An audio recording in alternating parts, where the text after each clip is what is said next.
This video contains strong language not suitable for all audiences. Viewer discretion is advised.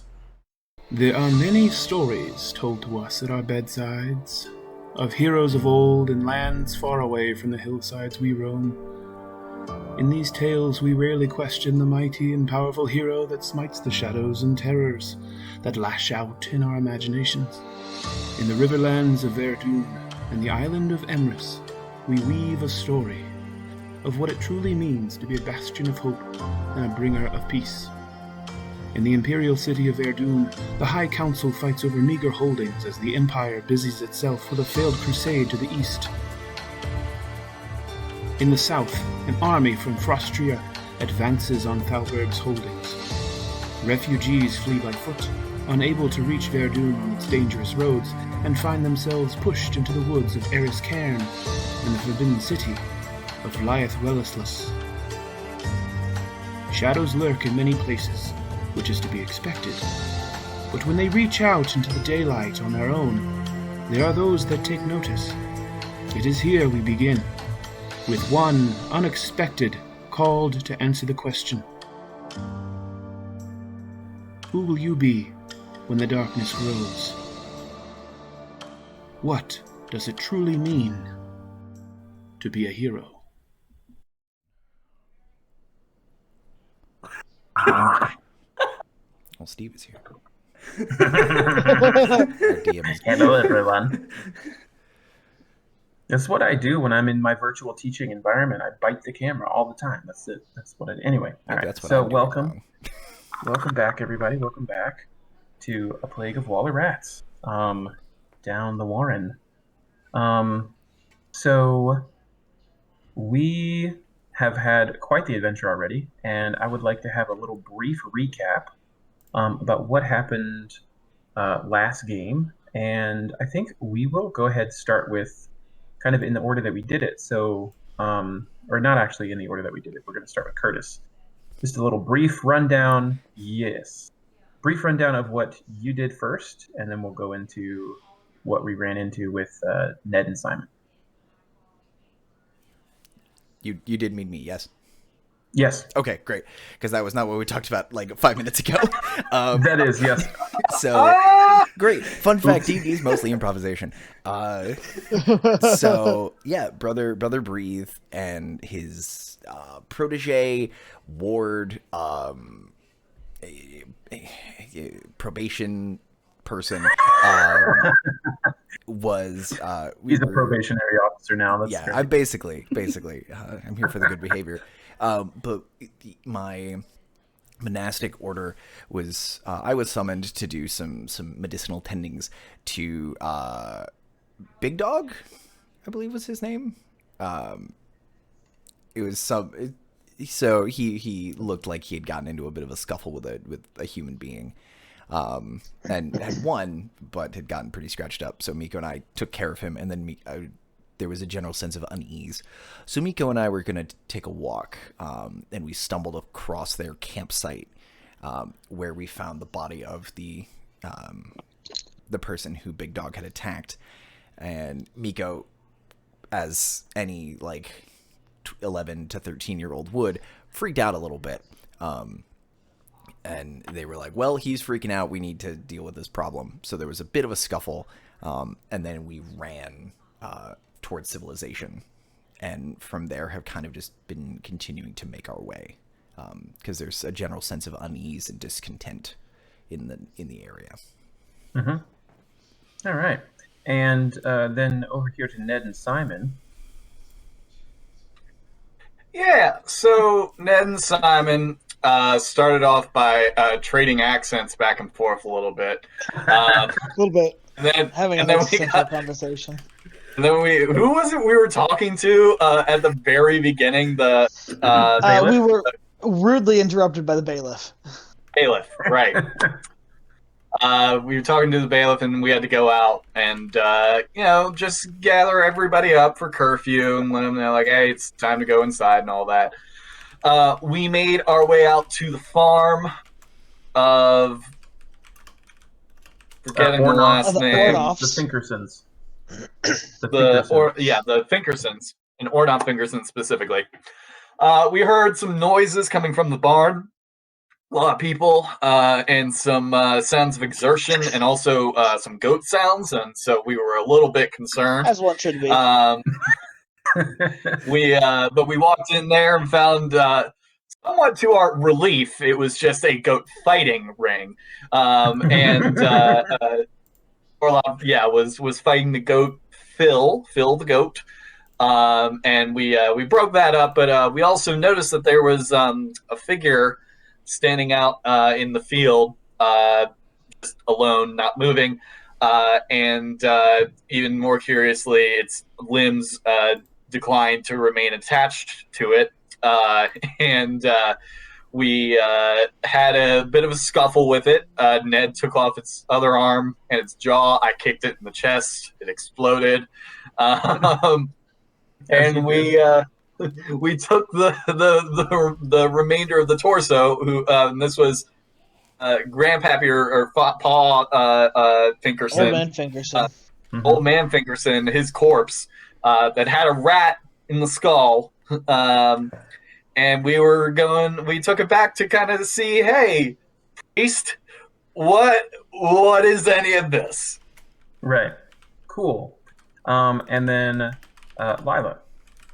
Yeah, so we met Lila as she was doing a deal for her roguish family. And that deal went south because she doesn't know difference of color. And as she was kind of drugged and then thrown into a pit, she escaped to find an underground pond where she received a message from her goddess, because Lila is both a rogue and a cleric to the Raven Queen. So she's a grave cleric that deals with the transition between life and death. And is kind of coming into those powers and kind of coming into knowing that relationship, as she is also infused with the blood of angels as an ASMR. So she got this message of all of these kind of refugees coming into the Forbidden Garden, and some kind of eerie conversation with the Raven, as she was also in a Raven form. Went back, talked to her godfather, who is the head of the Raven Walkers, which is the rogue bandit group. Kind of got some information from him, and then continued to do some more research of this mysterious eye that she saw underneath the Emerald Eyes emblem in that vision. Packed up her things, kept getting the image of Goldvale from those visions, got on a ship, and is on her way to this area. Nice. For an adventure. So that's where we're going to begin, is Lila getting to Goldvale, which is has a small fishing port that is about 45 minutes walk out of town, and then you're walking into town, and all up and down that main road you're hearing talks of what happened at the Finkerson's farm, and you're hearing a wide range of tales spawning from a goat has murdered Old Man Finkerson, and that there was this other assailant at the farm that had gotten into a fight with Old Man Finkerson, but Old Man Finkerson was dead. So then someone else, maybe it was grave robbers, had gotten into a fight over some supposed wealth that Old Man Finkerson was holding on to, and they were fighting over the bones.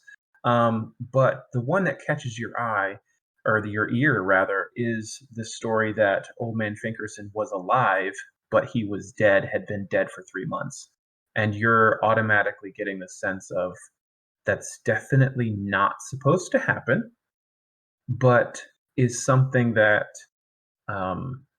can happen if a soul is out of balance, or if a soul is not able to pass on. And then that link from the soul to that body, if there is some sort of like hold onto that person's soul, whatever's holding it has a power over that unnatural body. That's kind of like your understanding of like what is undead. Is the spirit holds on to its materialistic form, it doesn't pass on, and because of that, the body doesn't know where to go, and then it wakes back up. Various different forms, obviously, of necromancy, but that kind of thing, you're like, oh, there's something. This is probably why I was called here. Is there's something going on that's a little bit more than just a squabble between grave robbers. But as you get into town, you see that there is a large crowd gathered in front of a large building, which looks like it houses various different pieces of government. And all the other houses surrounding it, you can kind of definitely tell there's like a market, there's a butcher, there's a guy selling sausages, there's a tailor's, and they're all like made of like ramshackle wood. And then right in front of you, there's this stone Bailey building with a crowd of people right in front of it, in front of the platform where the stocks are, and they're all arguing with some town guardsmen, and then a very short but very loud, angry individual who's trying to get the handle of the situation. So, what is it that you do first? I probably tried to just like sneak my way as close as I possibly can in the crowd while kind of remaining nondescript. I don't want to draw any attention quite yet. Kind of want to know get a better grasp of the story from someone who I feel like has more authority. Okay. Now I know in 3.5 that would be a gather information check, but in 5, we will likely have to go with an investigation check. And I'm going to need you to roll a stealth check just to see if my town locals recognize that there's somebody that they don't know, which would include Ned and Simon. So you two can go ahead and roll me a perception check with, I would say, disadvantage because you are dealing with a crowd of people in front of you yelling at you. For sure. You said perception? Yes. At disadvantage. Stealth is going to be a 29. And investigation is going to be a 21. Okay. Well, I rolled a 17 on perception. Nice. I got a 15. All right, yeah. So yeah, you definitely are there unnoticed. People just really aren't paying much mind with who's there. But you get close enough to where you identify who were the key witnesses, which would include a gentleman named Ornoff, who is talking about his father, who had died 3 months ago. He keeps reassuring everyone that he had no fortune, there was no grave robbers, but that his father was walking last night, either out of a miracle or out of a horrific nightmare, and he tried to attack the buckets because he always hated the law. And that's the story. He always hated the lawman, and even after death, he wanted to take a bite out of the town guard. And the town guard are there as well. So why don't we like hop over to Ned and Simon? How would you explain to the crowd who are here trying to say like what is this? What are we doing? This undead person's walking around. Look, y'all, there is no reason to panic. Because as far as we know, this is a one-time, very strange occurrence. I might recommend for future deaths that cremation is just as dignified a way to take care of your remains of your loved ones, rather than just burying them. That's just my opinion, though. That is one man's opinion. Ned, help me out here. What? Right. Well, yeah. As far as I know, cremation is perfectly reasonable. Except, please, do beware to not, do it too closely to your neighbors' properties. We don't. We won't want a lot of fire starting. But yeah, a bunch of people interrupt you with like how it would go against their faith with cremation. They're like, "Oh, what? We have to bury them in the tomb up above in the mountain. That's where What? we bury everyone. You could cremate them first and then bury those remains. Ned and I would be happy to lead like a fire safety workshop for the community. Right. Because in However, times like this, the most important thing is education and knowledge, and the more you know, the more you can be aware of. The knowledge is power. Very Simon, progressive town guards. The bailiff is like, all right, that's enough. Listen, everybody, you're going to go back to your homes. And if we have any more information, we'll be very willing to let you know. But if anyone else has any more information regarding what happened last night, you please let me know. But if all you're going to do is stand around here and complain, I don't want to hear it. And he's like, shoo, get out of here. And he's like, you got the count of 5 before I send these buckets after you. 1, 2, 5. Get out of here. Yeah, in the town, they're like, okay, start dispersing. But I do have both. Lila is in the crowd. And I would say, honestly, that Brother Breathe is in the area, if not standing in the middle of the crowd. It's your choice about where you would be. And Miko. I'm a slow walker. I'm moseying my way. Like, as the crowd is dispersing, Miko and I are arriving in town. Okay. Because I had to kind of thump Miko in the morning to get him up to do his exercises, because he's started to do that thing where he wants to sleep in until about noon, and I don't have time for that. Mm-hmm. Okay. You have a very old acquaintance of yours who became a priest in this hamlet, who used to be a priest of the Brotherhood of the Snow, of the, what is it? Brotherhood of the... Pristine Snow. Temple of Pristine. Snow. I was like, it's not Untouched. It's another one. Close Pristine enough. Snow. They're on the other side of the hill. And he is now a cleric of... Where is it? He's a priest of the Triad. So Torm, Helm, and... oh my gosh, the broken one. The dude who's always complaining that he's wounded. I can't remember the third one. Helm, Torm, and the other guy. And the whiner, yeah. So he's a priest of the Triad, and mostly he deals in Helm, but he provides services for most good religions. And he has been the priest in this hamlet now for 25 years. And you'd know him rather well. And you see him talking to a couple of parishioners as they're dispersing. You definitely heard on the main road coming in about something that happened last night, Old Man Finkerson, and all that kind of news. But Lila, what do you do? They tell the crowd to disperse, and if anyone has any further information, please let the bailiff know. I'll probably just kind of like circle around and like meander still like within the area to kind of see if there's like any private conversations. Okay. But like just moseying along, making it look like I'm looking for something. Okay. A building, a tavern, a thing. You would definitely find the tavern. It's pretty well. It's like one of the biggest buildings other than the Rat House, and it has a very large outdoor seating area, and then an indoor area.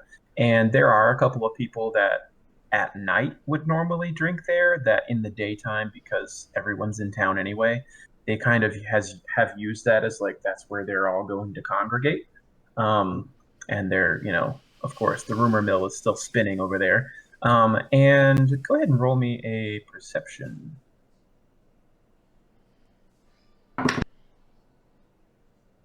Yay. You see a priest that you recognize the symbols on his robes as the priest of the Triad, and he is talking to individuals that look like they are like a town militia would, like peasants, but like tough-looking peasants. and he is explaining to them where they need to go, and you recognize he's giving them items that are going to sanctify the grave of someone that has passed on, but they're trying to like undo whatever the heck happened last night, which kind of confirms to you that there's definitely an undead presence here that they're trying to cure.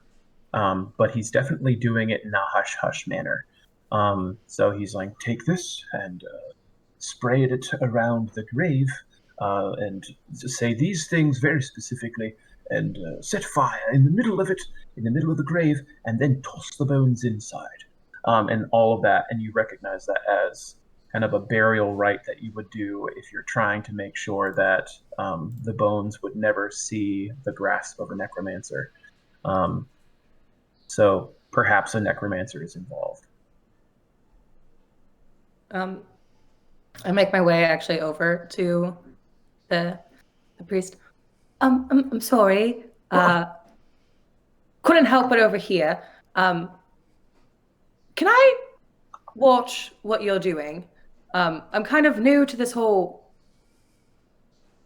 clericdom situation, and I'm pretty sure that my Galtus would appreciate any assistance I could lend. Do you have any symbols that represent who you follow and all that kind of stuff? What is clasping my cloak together is this insignia of the Raven Queen. Okay. So it's just essentially a raven's skull with like the wings behind it. Okay, cool.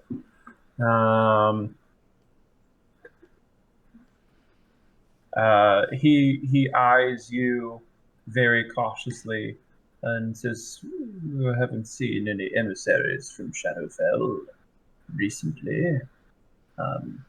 And said, I don't believe I've gotten your name. You don't live here, do you?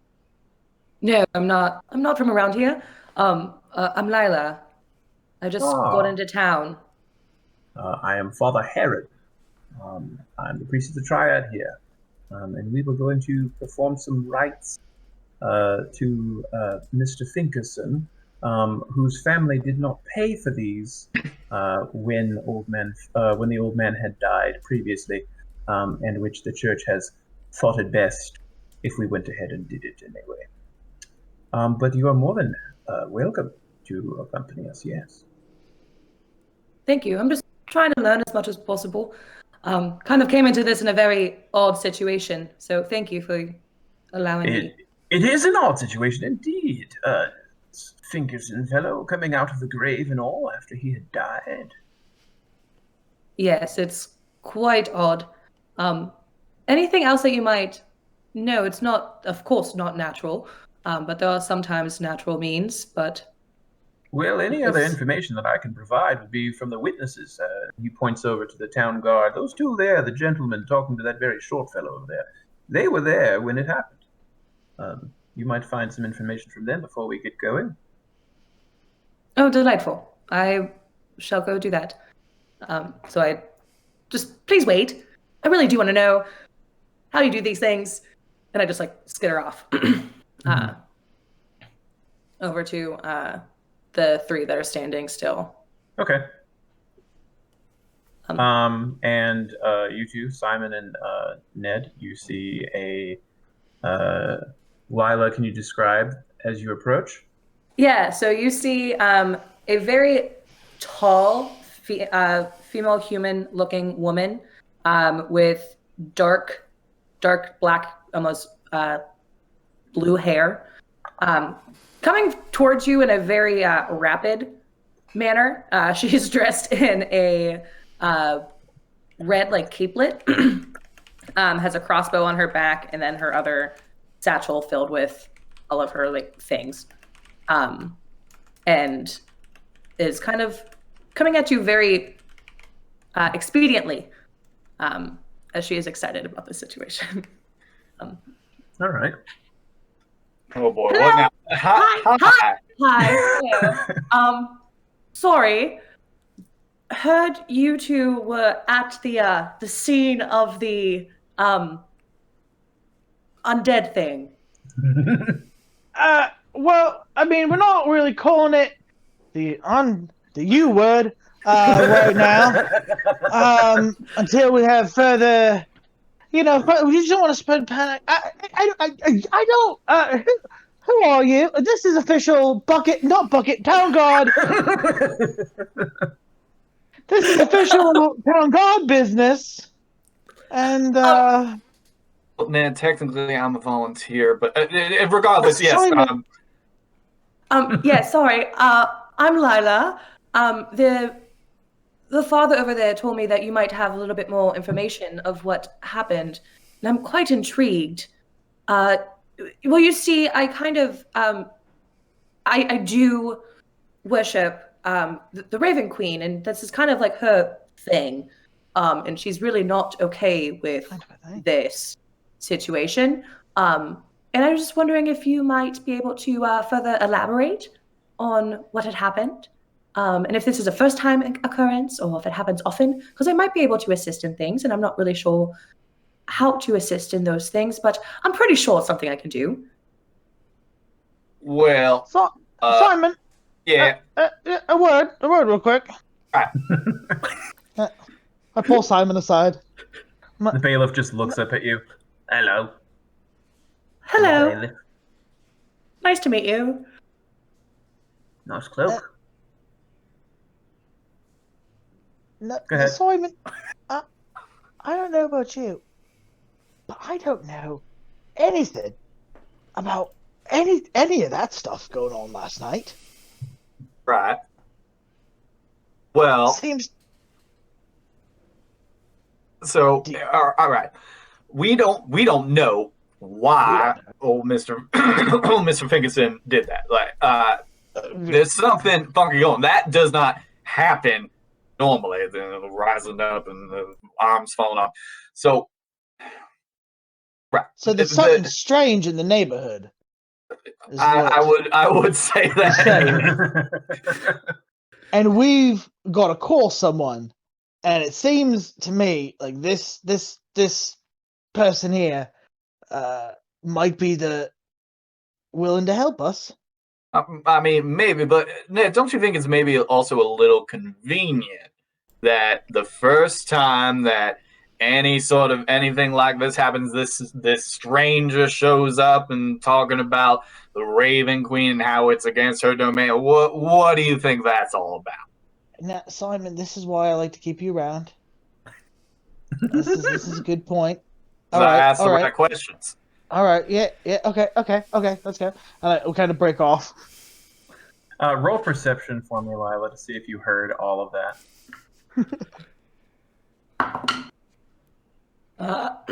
Perception. This is going to be a 19. Okay. You heard a little bit. You got a general idea that they're just kind of unsure. Okay. Yeah. Before they come back over. All right, so Miss Lila, was it? Yes. Now, have you've heard all the rumors, I'm assuming. Have you heard, tell us, perhaps, what's your theory, and maybe we can help fill in any blanks there might be. Well, from the description of what you said, and from what other people said, normal human beings don't really lose limbs if you just touch them, and nor do their skulls house rodents. So my theory is that something is holding Old Man Finkelson, that's his name, right? Okay, cool. To this realm, and can no longer pass forward onto the other side. Granted, there's multiple ways we can go through this to my knowledge. One is someone physically brought him back to life due to some magic works. Or I don't really know what the other way is. I just know that there's another way that these things can happen. Vendettas. I'm really new to this. Right. So you're not telling us that you have not had any sort of experience with this either, but I'm hearing. Is that what Not you're hearing, especially. Ned? That's Like, sort of what I'm hearing. I've Yeah. So no, I haven't like hands-on experience. I've read a lot of books about things like this. I've kind of in the past like year or two have really tried to study and like hone what these messages that my goddess sends me. No, I don't have any experience with this. I like when you said I read a lot of books. That Simon was like books. I know about those. And as we're talking, I would say that Slow Brother Breathe has made his way up to Father Heron, the priest, who has sent the young men kind of just to prepare, and he's gathering his party to go and re-sanctify the grave of Old Man Finkerson. I want to very like see him there and kind of take the long way around, and so I can kind of get behind him, and then with my stick just kind of poke him in the back, like right in the middle of his back, to see if he's keeping his balance like I taught him to. Okay. Just like kind of. Yeah. All right. Good fur. No, I'm not trying to like knock him over or anything, but definitely see if he's kept his balance. Yeah, he's definitely aged, so he stumbles forward a little bit and turns around and says, "What is that? Oh, Brother Breathe." Mika says, "Hey, it's hot." Brother Brian, it's good to see you. This is my this is Miko. Hey, it's hot. Miko, this is Father Herod, I believe they're calling you now. Father Herod, yes. With my own church, of course. Haven't seen you around in a while. Haven't really felt the need to leave. But it seems you've had some interesting business. Yes. Indeed I have. And he tells you, the rundown of what happened in the two buckets appearing in the middle of the night with a skull of a dead man. And his plan to take old Finkerson's body back to its grave and do the ceremony and, do all of that kind of thing. And he asks, you haven't had any upsetting news in the tombs that your temple keeps? No, it's quiet as usual. We did have a few run-ins with some rougher types on our way through. My concerns are many about the continued safety of the monastery and the areas around it. Well, it doesn't surprise me that even the Temple of the Pristine Snow would not be absent from any of the violence from the rest of the world. It is sad to hear. The old days are further behind us than we would like to consider. And he says, I would enjoy your companionship and a little bit of your wisdom, if we could. The peace and quiet here has definitely been disturbed, and a calm mind might be the most stable thing that we can have right now. Well, not as calm as I used to be, keeping up with trouble. Where is he gone? Yeah, he's gone. Listen, if any of your congregation are missing anything small or valuable, please talk to me first before those two chaps. Kind of throws a look over at Ned and Simon, who I imagine are thoroughly. For some reason, I picture them being like, "Yeah, you tell us you tell us what are you what's missing?" Just like those two gentlemen. I'm afraid Miko has a history of light-fingeredness. I'll let you know. I should probably warn them as well. And he goes over with you, but more so interested with Lila, who has introduced him as someone who is also interested in the study. And he comes back over to you, Lila, and says, so, are you interested in perhaps staying, settling, joining the churchhood? I'm really just passing through town, trying to just kind of learn as I go. He seems disappointed. He's like, yes, of course, of course. Well, that's fine. All good. Well, what birthday do we celebrate? What's your birthday? What number is that coming up? Whose birthday? Yours. Yeah. What number birthday is that? It would be 91. 91. Yeah. Good number.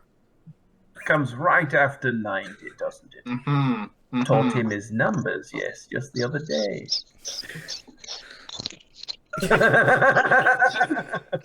There's also Brother Breathe kind of very slowly makes his way up behind Heron and goes, there's also the vows of chastity that I remember you taking.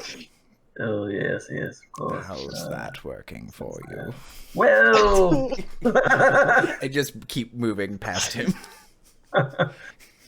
And then he tries to, like, brush it away. He's like, you always need help in the church.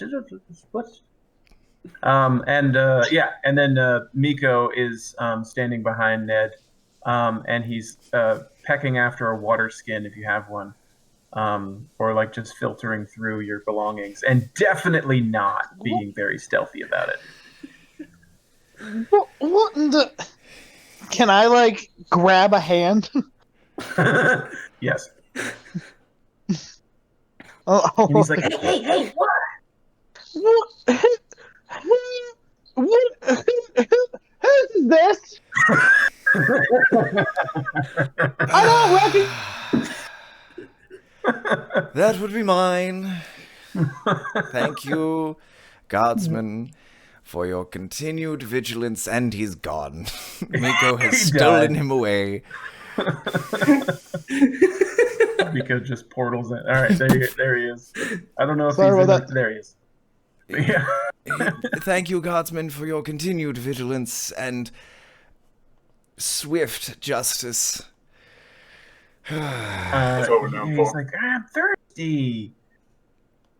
Well, if you're thirsty, then just... And I'll take my water skin and hand it to him. Like, if you're thirsty, you can just ask, little fella. What do we say, Miko? Thanks. And then we do what? Give it back. He gives it back. Good. Thank You you. gotta wipe like the slobber off the count. My apologies for my ward. He's eager. And Brother Heron says, we were just preparing for the rites and rituals to go to the old man Finkerson's to try to sanctify the grave. And we wouldn't mind a little bit more help carrying some of the equipment and also just standing by and obviously carrying the body. And we have... and he's 91, so he's easily forgotten your name. It was just of Shadowfall here. Lila.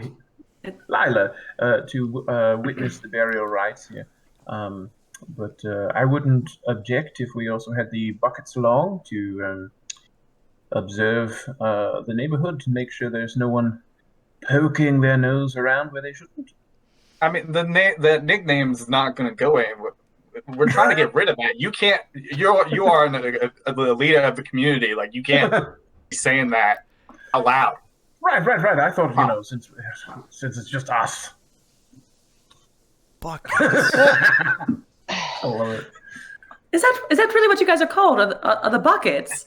No, They, no, I think it's quite us. adorable. I'm not even wearing a helmet. I'm not. What? I have. What if there's a fire and you need a bucket brigade? There's only how many of you are there? Can you form a brigade? no, we're not who fights the fires in this town. That's the messed up part. Yes, we have a That name's militia. very misleading. Yes, we do have a militia. They often get very confused about how they fight the fire. Sometimes they hit it with the pitchfork. The pitchfork catches fire. Last time we had a fire, it burned down 3 buildings, if you remember. Before they figured out that they had to use water, which was a very good lesson in learning about fire. Yeah, like I said earlier, we are long overdue for a fire safety workshop. It's been difficult renting out the town hall. All right, Simon, I hear you. I'll get the fire safety lesson scheduled right away. We'll get the whole militia. All right. I But- cannot help in that regard. Brother OSHA handled all of our usual safety things in the temple. I love that. So while you guys are talking, I want to have Brother Breathe roll me a perception check. Oh boy. How perceptive is this 86-year-old man? Oh, he's hellishly perceptive. Except when he rolls that. That's a 9. All right. I'm like, I have a +6. Doesn't matter when you get a 3. Okay. You hear the other 3 of you hear voices from east of town, coming in from the east of town. It's kind of like a crossroad in Goldvale.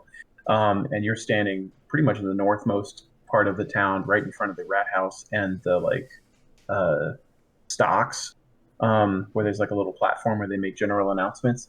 And from the eastern part of the town, you see a small group of people running down the road.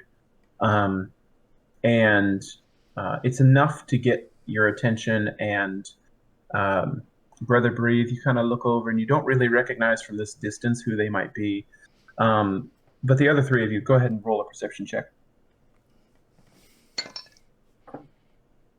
It's a 19 for me. 17.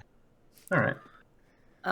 Is a 25. Boy, these cataracts All are right. really doing it for me. So yes, Lila, you see that there are some townsfolk that look very concerned, and some of them are actually limping, injured, and carrying young ones, and they're all either women, old folks, or young children running into town.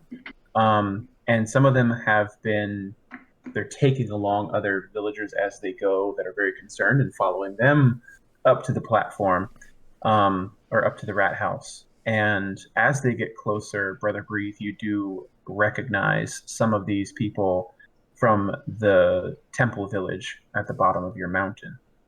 And they're coming up asking for the bailiff. Where's the bailiff? Who has already gone back up into the rat house. And they immediately see Brother Breathe, and they're, asking for the bailiff. We should probably go check this out, see what this is all about. Yeah. Excuse me. Calm down. What's going on here? How can I help? The temple village. It's been overrun. There were some mercenaries. We didn't really understand where they came from, but they had been staying somewhere in the woods. There's more than, I don't know, a dozen of them, and they set fire to some of the houses. We just managed to escape, but there are still others trapped in the village, and they're taking everything. They're taking the people, or they're taking the stuff? Ransacking. They're killing anyone who stands in their way. Oh boy. All right. Let's get these people inside, Simon, and find the bailiff. All right, everyone. If you'll follow me into the rat house, we can get this all sorted out. We'll get the bailiff, and I'll try to like help people inside, trying to find like injured people or anyone that might be having a hard time. Okay. And Can one of the I- townsfolk definitely recognizes Brother Breathe and goes up to him. Yeah, when I start seeing injured people, and as Ned kind of takes point, I'll just be like, Miko, gather my things, take them inside, help whoever you can. I'll be inside shortly. You can definitely tell this, like, he has, as soon as they start mentioning people sacking villages, his face kind of gets like that disassociated face he had in the woods, and he just is like, okay, Help, yeah, Father okay. Herod. Yeah, and he goes in. And Father Herod is saying, and he's very conflicted about doing whatever he needs to do, and then the other guys come up to him with all the stuff to like bury Old Man Finkerson, and he's like, later, and then he like hobbles into the rat house. Okay. Who comes up to me? It's one of the women that had treated you, and she says, oh, thank God you're all right. Adelaide, what happened? After you had left, there were some people that we didn't recognize, and as we do the temple, we accepted them as guests, and we showed them our hospitality and sent them up to the temple. And when they returned, they seemed to have left, and then when they came back, there were more of them, and it seemed as though they passed by the village, ransacking as they go. And as I was leaving, I thought I saw smoke at the top of the mountain. There's a significant weariness. Like, anyone's watching Brother Breathe will literally, like, he's already really old. You will just watch that weight. He bends a little more, leaning on his stick.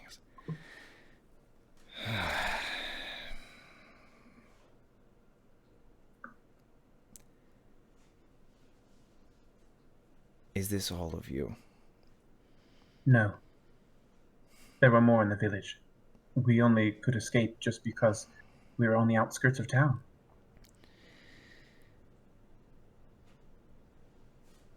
All right. I will see what I can do. Thank you. And I will sort of send her into the rat house and go over to Ned and Simon. Okay. Yeah, there's definitely a lot of... I would say there's probably a dozen or so here that definitely came from the temple village, and there's a couple of stragglers that were older, and they say that there's a couple more injured. And you aren't the only two town guards. I'd say there's probably like 6 of you that regularly change out, daily shifts and night shifts and stuff like that.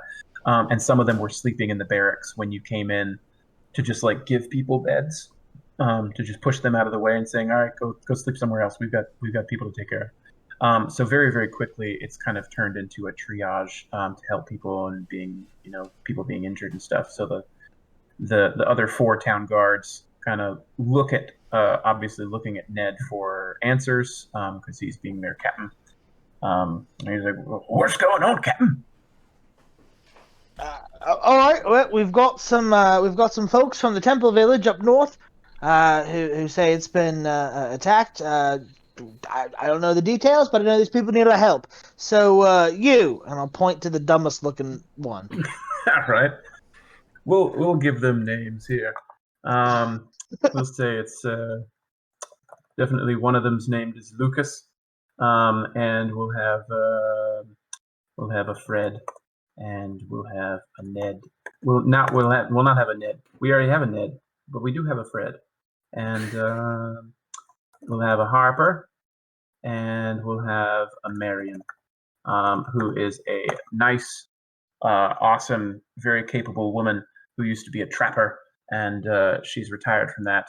And she's like getting old, leathery skin, spits a lot, and is a no-nonsense kind of woman. And she gets woken up. She's like, "Oh!" And she looks around, and she's like, "Ned, what'd you wake me from my beauty sleep for?" Listen, Marion, we're gonna need your help here.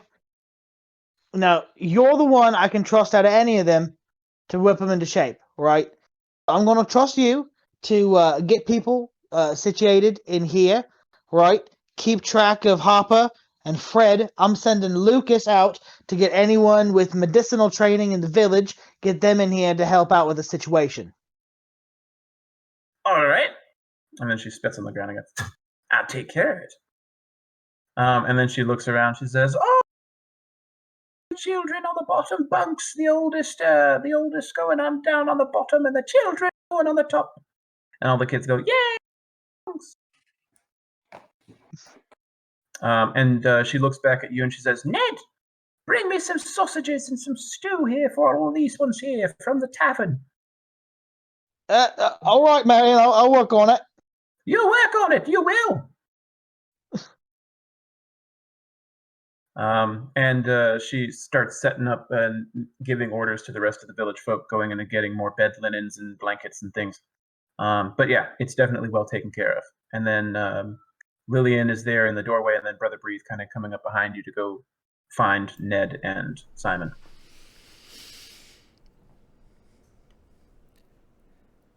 There will be worse.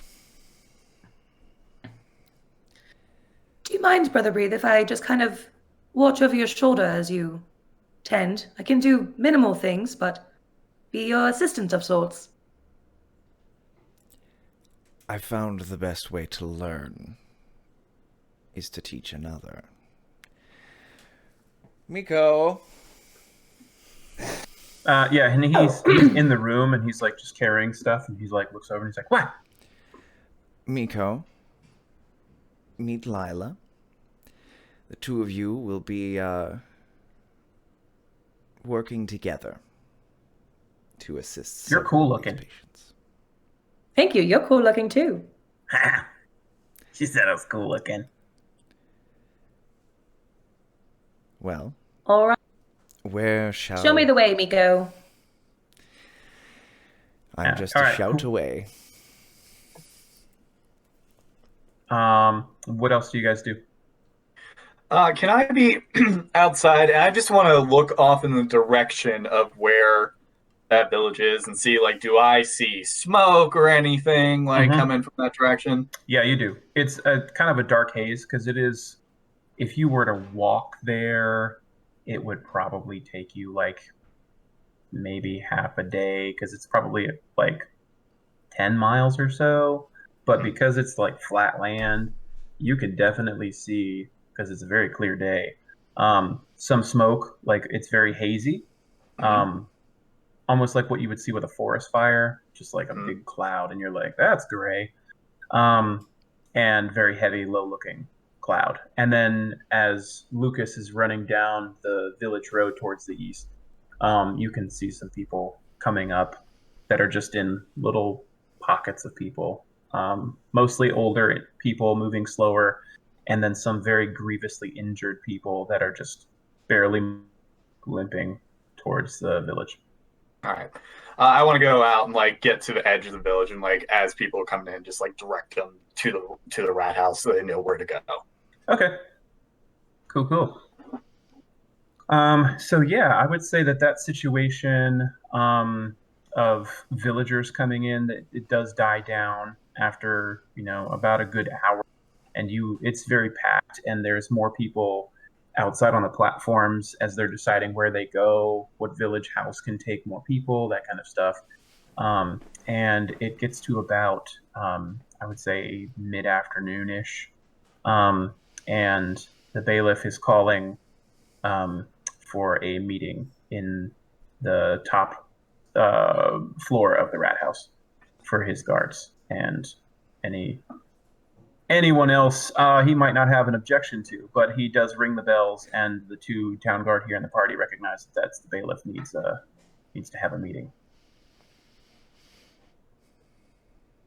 Yeah. Seeing as how Lila and Brother Breathe have definitely been two of the more like most capable people out there, Ned would definitely hey,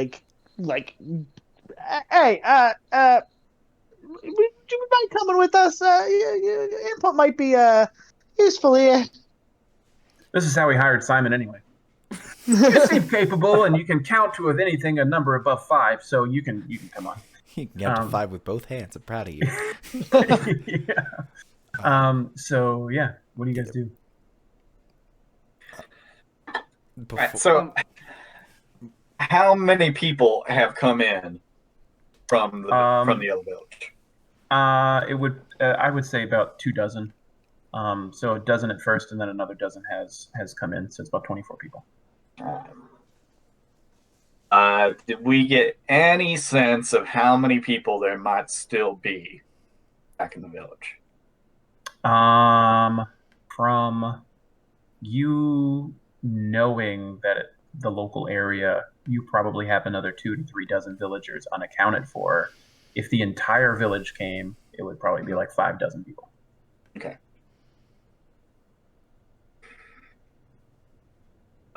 Well, Bailiff, what's our plan here? Goldvale's never meant to survive a siege, So if any kind of military or anything had moved in here, you always know that I was meant to bend the knee and never really hold a garrison of sorts. This kind of stuff never really happens around. I took this garrison when I was young, and most we ever had to deal with was wolves. After that stinking crusade, kept hearing more and more reports of outlaws taking over towns, trolls patrolling roads they shouldn't, coming down from mountains and such.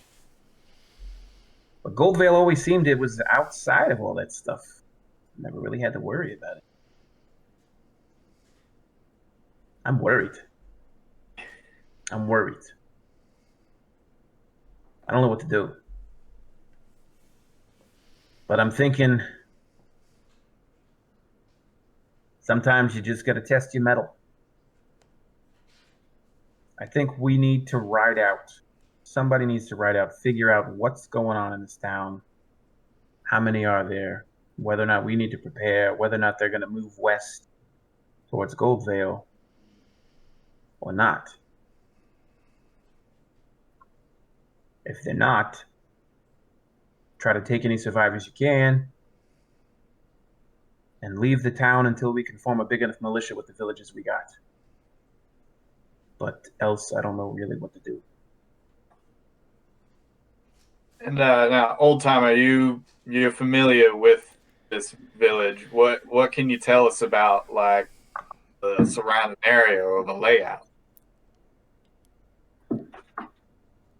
Much like Goldvale, it's not meant to be attacked, but it also is not meant to be defended.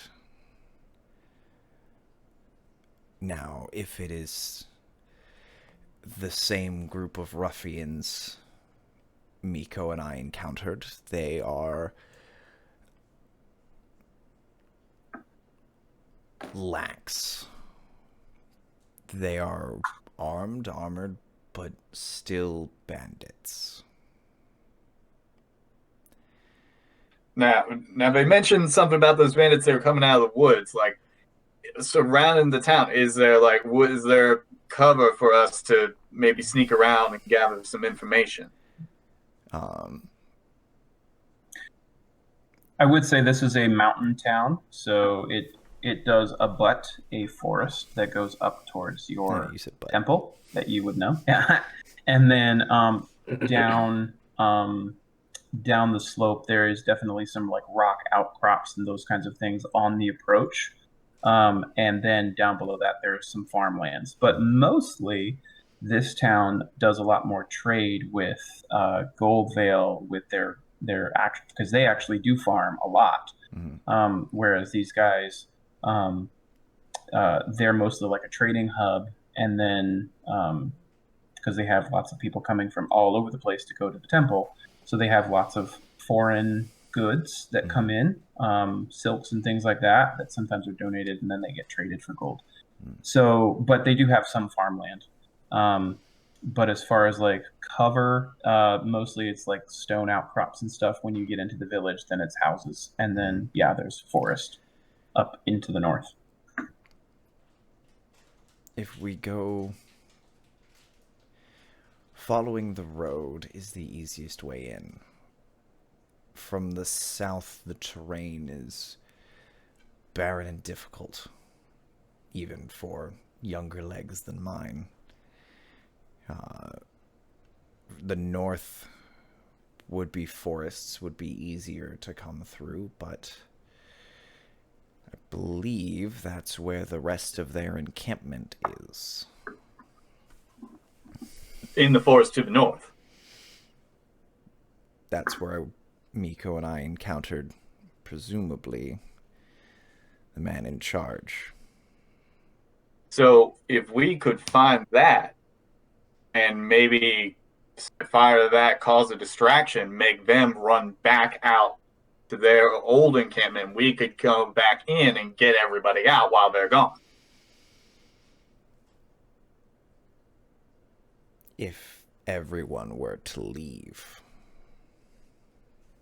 If they've moved their encampment into the town, they live rough and would not be remiss to a bed or so.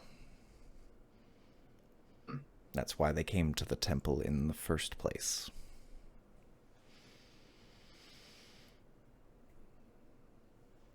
Ned, what do you think? Well, I'm thinking that if there's people in that town, we don't got a lot of time to spare to get as many of them out as we can. And I'm also thinking, it's been a while since I had a good scrap. So what about a couple of us, whoever wants to come with me is fine. We go right down that main road. We make a lot of noise. We draw a lot of them mercenaries out of there. And we try to make a distraction. Whoever else can sneak around and maybe get some people out of there.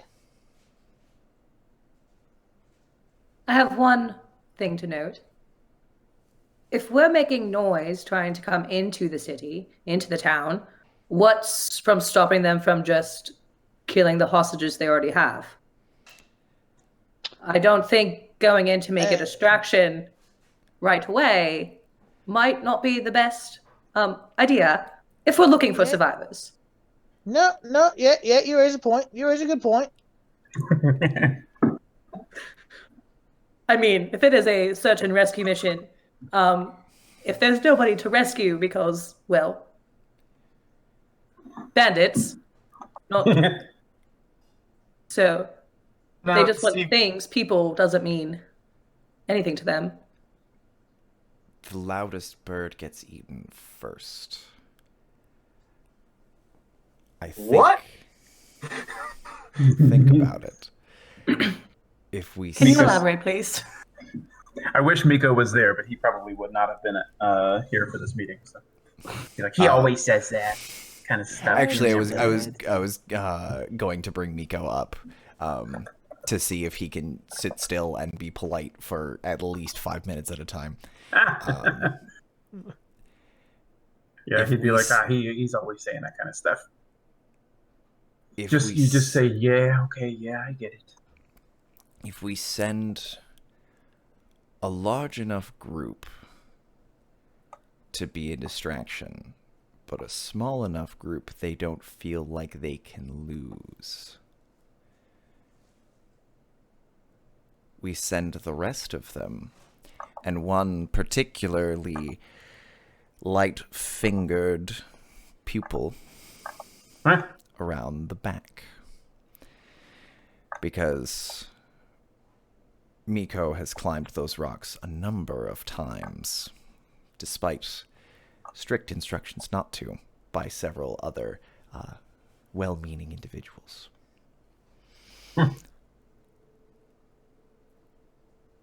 Big Dog is a braggart. And if it weren't for my oaths, I wouldn't...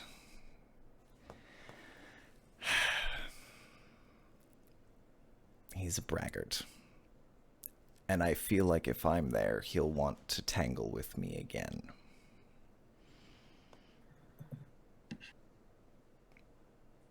So we're going to send in the old man, and we're going to have the little kid go around the back.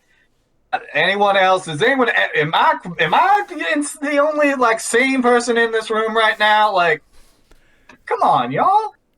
I mean, Is it no, not- that hear him out. I believe this idea could work, especially if we go in on the guise of talking, just trying to get the survivors of the village out and saying, this town can be yours. You can have it. You can do whatever you want with it.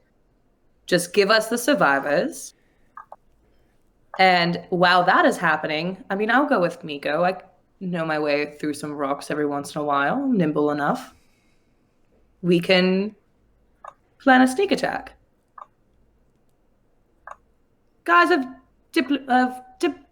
diplomacy. Sure, that's a word. I think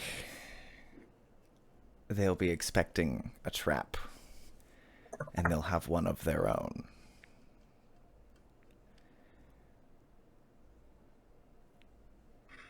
But Possible. I think if we bring the, like you said, an old man, a couple of buckets, maybe some other of your militia, make a big enough force that they are looking for a fight, and the rest of them go around the back through the rocks to the south. That's our best way to find out if there's even anyone alive in that town. Because these men have no compunctions about killing. Ned, who do you think we should bring along? Well, Marion knows her way around the woods. She could go along with Miko and Lila. Make sure all's good. Be another hand to help, get people out of town. Lucas can come with us. To be honest, we wouldn't really miss him anyway. Is Lucas in the room with us, or No. okay? We'll leave Fred and Arpa here to watch over everyone, watch the town. We'll get any of the regular militia that we can, the firefighter militia. They'll join us. As many of them as we can. Tell them to not Get as many bring horses water. and get. Well, I think now it's we're the just best going to shot. be sending mixed messages.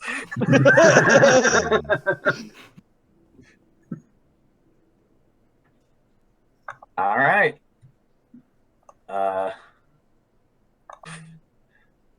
Okay. I don't have any other better plans, so we just got to go see what the situation is there first. No, to be fair, Simon, you're not really technically an official member of the town guard. You don't have to come along if you're not. Yeah, well, Ned, if you're going to go, then I'm going to go. Well, I appreciate that, Simon. You're kind of my good luck Aw. charm. I do appreciate that, but Yeah. Steve, are there any folks that are any of the survivors from the Temple Village that would know the area that are in reasonably good health that could also tag along? The ones that left were more of the feeble people, and from the people that survived that there were a couple of more capable individuals that wanted to form their own force to try to fight back, and they refused to leave. So that was most of like the younger individuals, and then you also had a hunter that was supplying the town with most of its venison, also wanted to hold up and fight it out. Yeah, we may have friends inside. All the ones here are the ones who fled by choice or otherwise. We may have some friends inside when we get in there. That might be our first priority. Does Miko know these people? Miko, yes, would be familiar with the people that actually came into town. He knows a couple of the kids because he used to hang out with them, but once he got into the temple, sometimes he would go down to get some groceries, but mostly he's been up at the temple. So he kind of is a loner, but some of the kids in the town, yeah, he does know.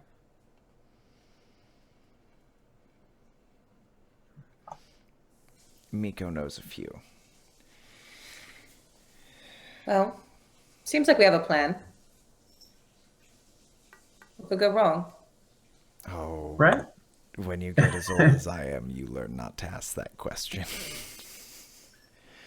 All right. Let us take. We'll do a 5-minute break. Okay. And then when we come back, we can have our plan kind of set forth. Excellent. Cool. And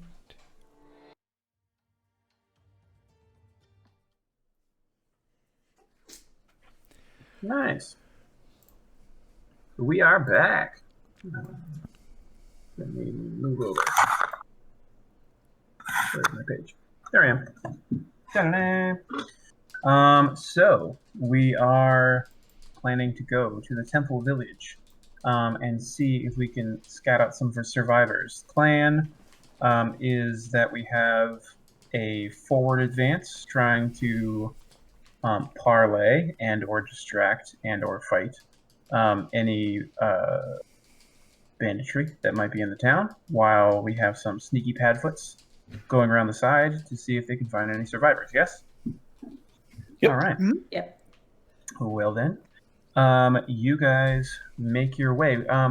So you're just going right at it. I would say this is probably by the time we actually have everyone settled and everything, this is that mid to late afternoon now. mm-hmm. We're getting to starting on sunset. So like the sun is still above the trees, but it's going down as you head towards the village.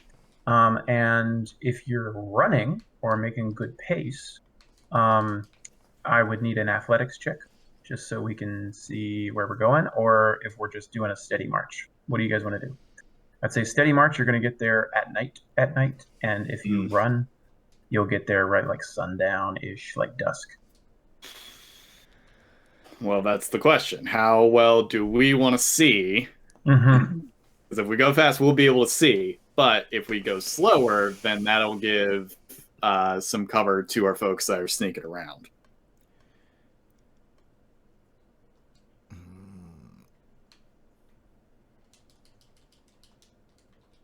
Boy, I'm not fast.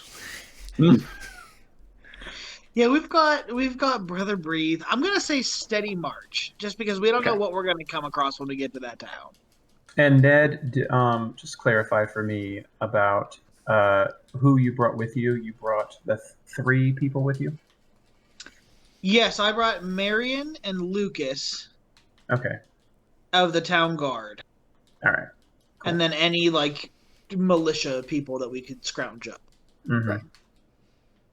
Okay. And we said Marion was going with the sneaky group. Right. Okay, cool. All right. Nice. So you guys are making your way and Downtown? out of town and doing your standard march. Is our march music. And yeah, so you get to town and it's getting dark. There is no one outside of town, but you can definitely tell there's the smell of smoke. You don't really hear much. It's actually very, very quiet. But roll a perception for me.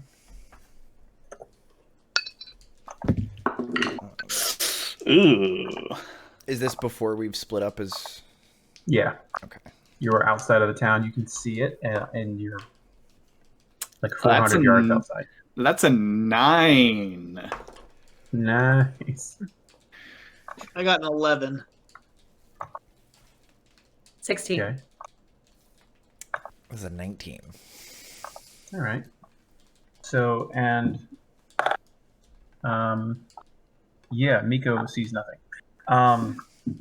And neither do Lucas or Marion. They are just kind of following your lead right now. And you've got you smell that smoke, and it's just kind of like choking out your senses right now. You see that a lot of the fires have died down to smoldering. 2 of the outer houses have been destroyed. And then in the center of town, you see some torchlight towards the center where the well would be. And you can hear the echoes of like someone barking command. And that's what you can hear from about 300, 400 yards outside of this village before you split up.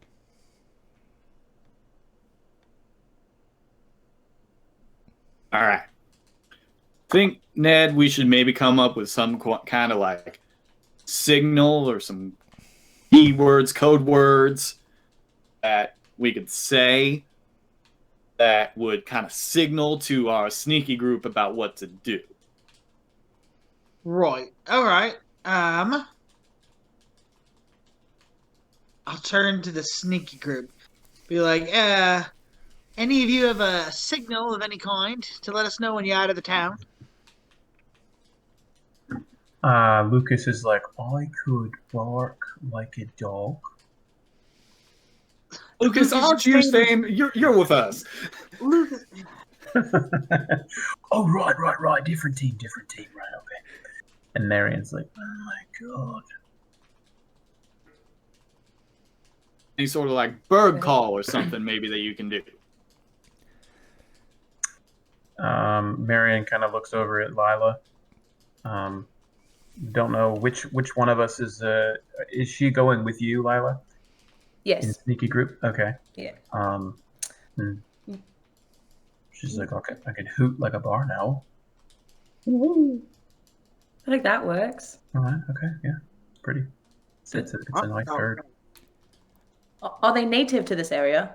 Barn owl? Yeah, we got a lot of barns. That might get confusing. You just hear a barn owl and you're like, wait, what? They weren't supposed to start yet. All right, how about this? Like, you give us 3 good hoots when you are in position. Okay. Marion is also she says, well, there's a church in the middle of town with a bell tower, and if I shot at that tower and I hit the bell, you'd be able to hear it. That is a great signal. We cannot mistake that for anything other than hitting the bell. And if you miss, then I can take a shot as well. Is that the you guys are ready, or is that the we did our jobs signal? I believe those I think are those should be 2 same. separate things. Okay. I would say, if you hear the town bell go off, that means job's done. Let's get out of town. And the owls can be the we're all ready. All right. Now, we should have something for when we're gonna go. Hopefully, start by talking to these folks in here, and we for like a signal of like go away or like come in. We need help. I think the last one will be fairly noticeable. Just come in. We need help when the screaming starts. Right. Nice.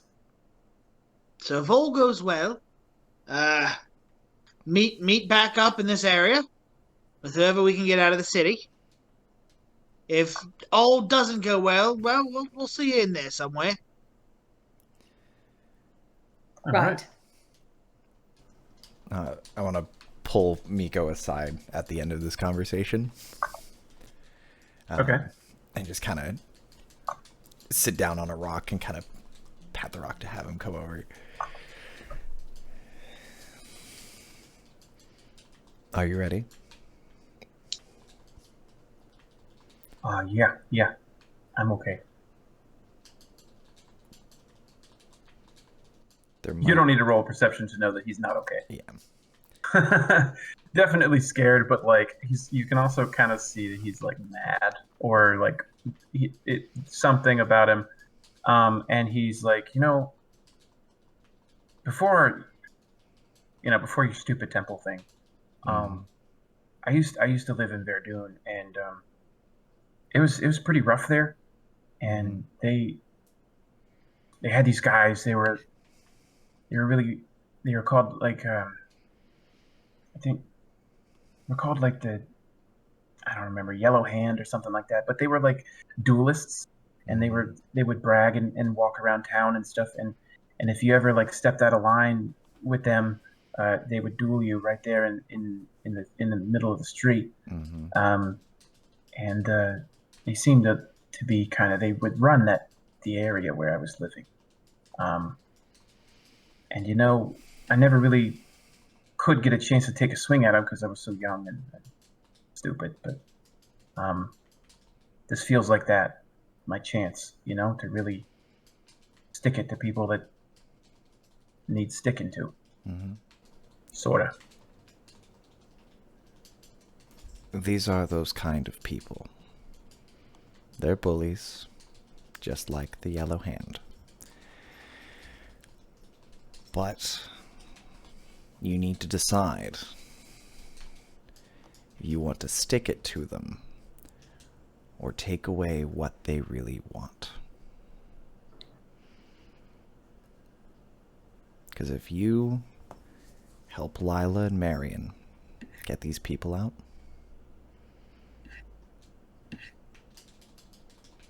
that's one way to do it. But take away their power. Take away the people they have power over.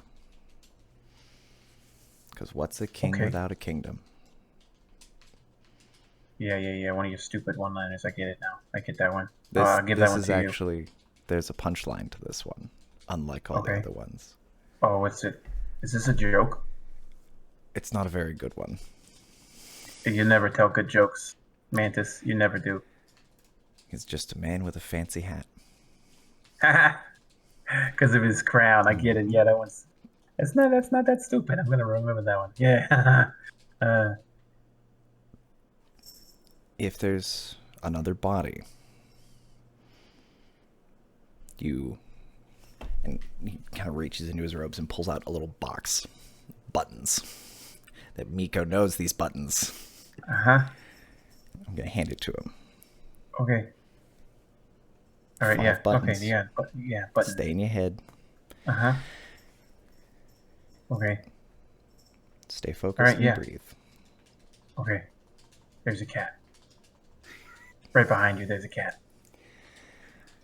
It's a feral cat. Don't pull on its tail. Yes. Yeah, cool. He seems calm. He seems calm by that. And then he kind of goes over to Lila. Definitely changes his demeanor. And he's like, all right, cool. We're going sneaky like, right? Sneaky right. Yeah, I know how to do that. Ready, kiddo? Yeah, are you ready? Because I don't think you are yet. I'm going to be really fast and sneaky, and you're not even going to be able to find me. But that's okay, because I'll make sure that I don't lose you. Sounds good. Yeah. And he's just, okay, let's go. And then Marion is coming up to you and says, I'll watch the little one. Okay? Both have eyes on him. Right. And she goes off with you taking the lead. So let's go over to our village center, and we can move our characters around. I believe the 3 that I have around Lillian's characters, that is Miko, and I'll give Erica access to him as well, so you can move him if you need. Cool. And then the other 3 down below are going to be our Lucas and Ned and Simon. And then everyone else is a perception check away. So the road that you see is just that dirty line that you see. The southern road is easily accessible if you just kind of like walk through some of the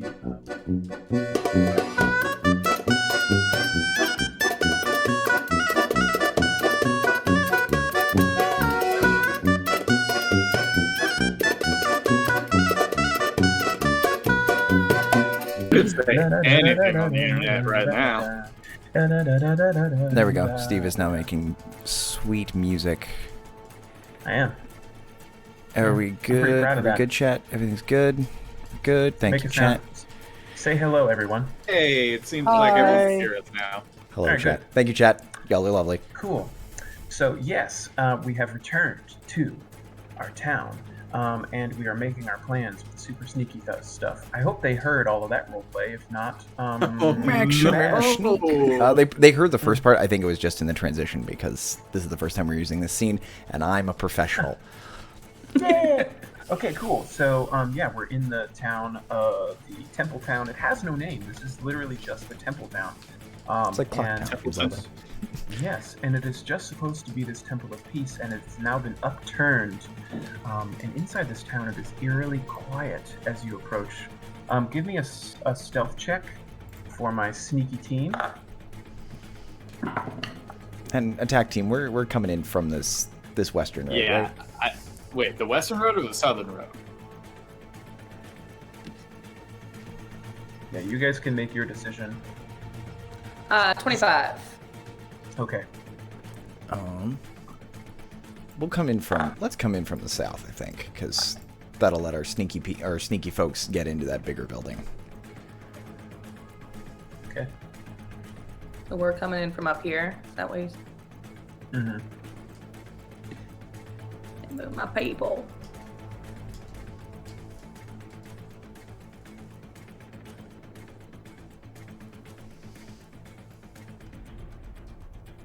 And go ahead and roll a. Let's go ahead and roll initiative just to see who's going to arrive first.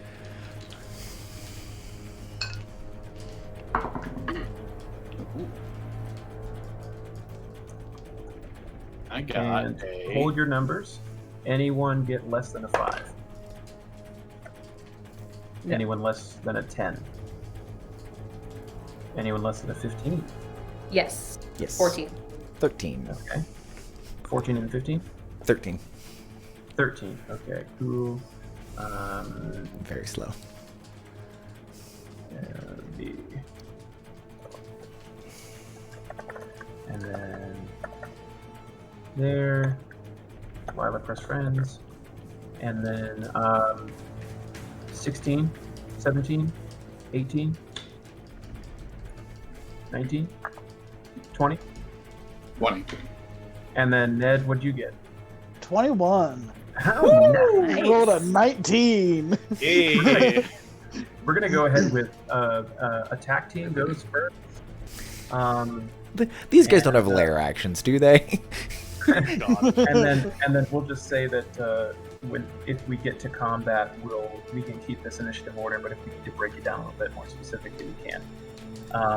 But we're gonna have attack team be what that would be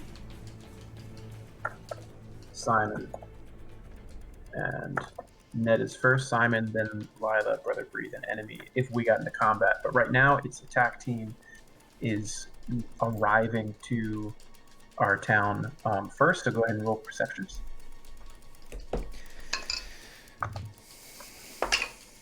That is 18 for me.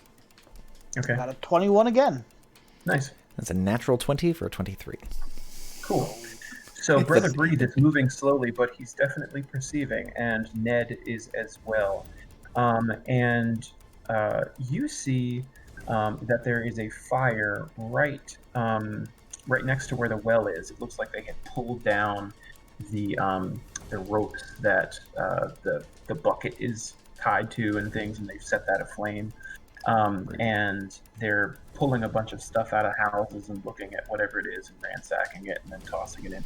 You definitely see in the shadows here, there are 3 individuals in the center of town going out of your houses here.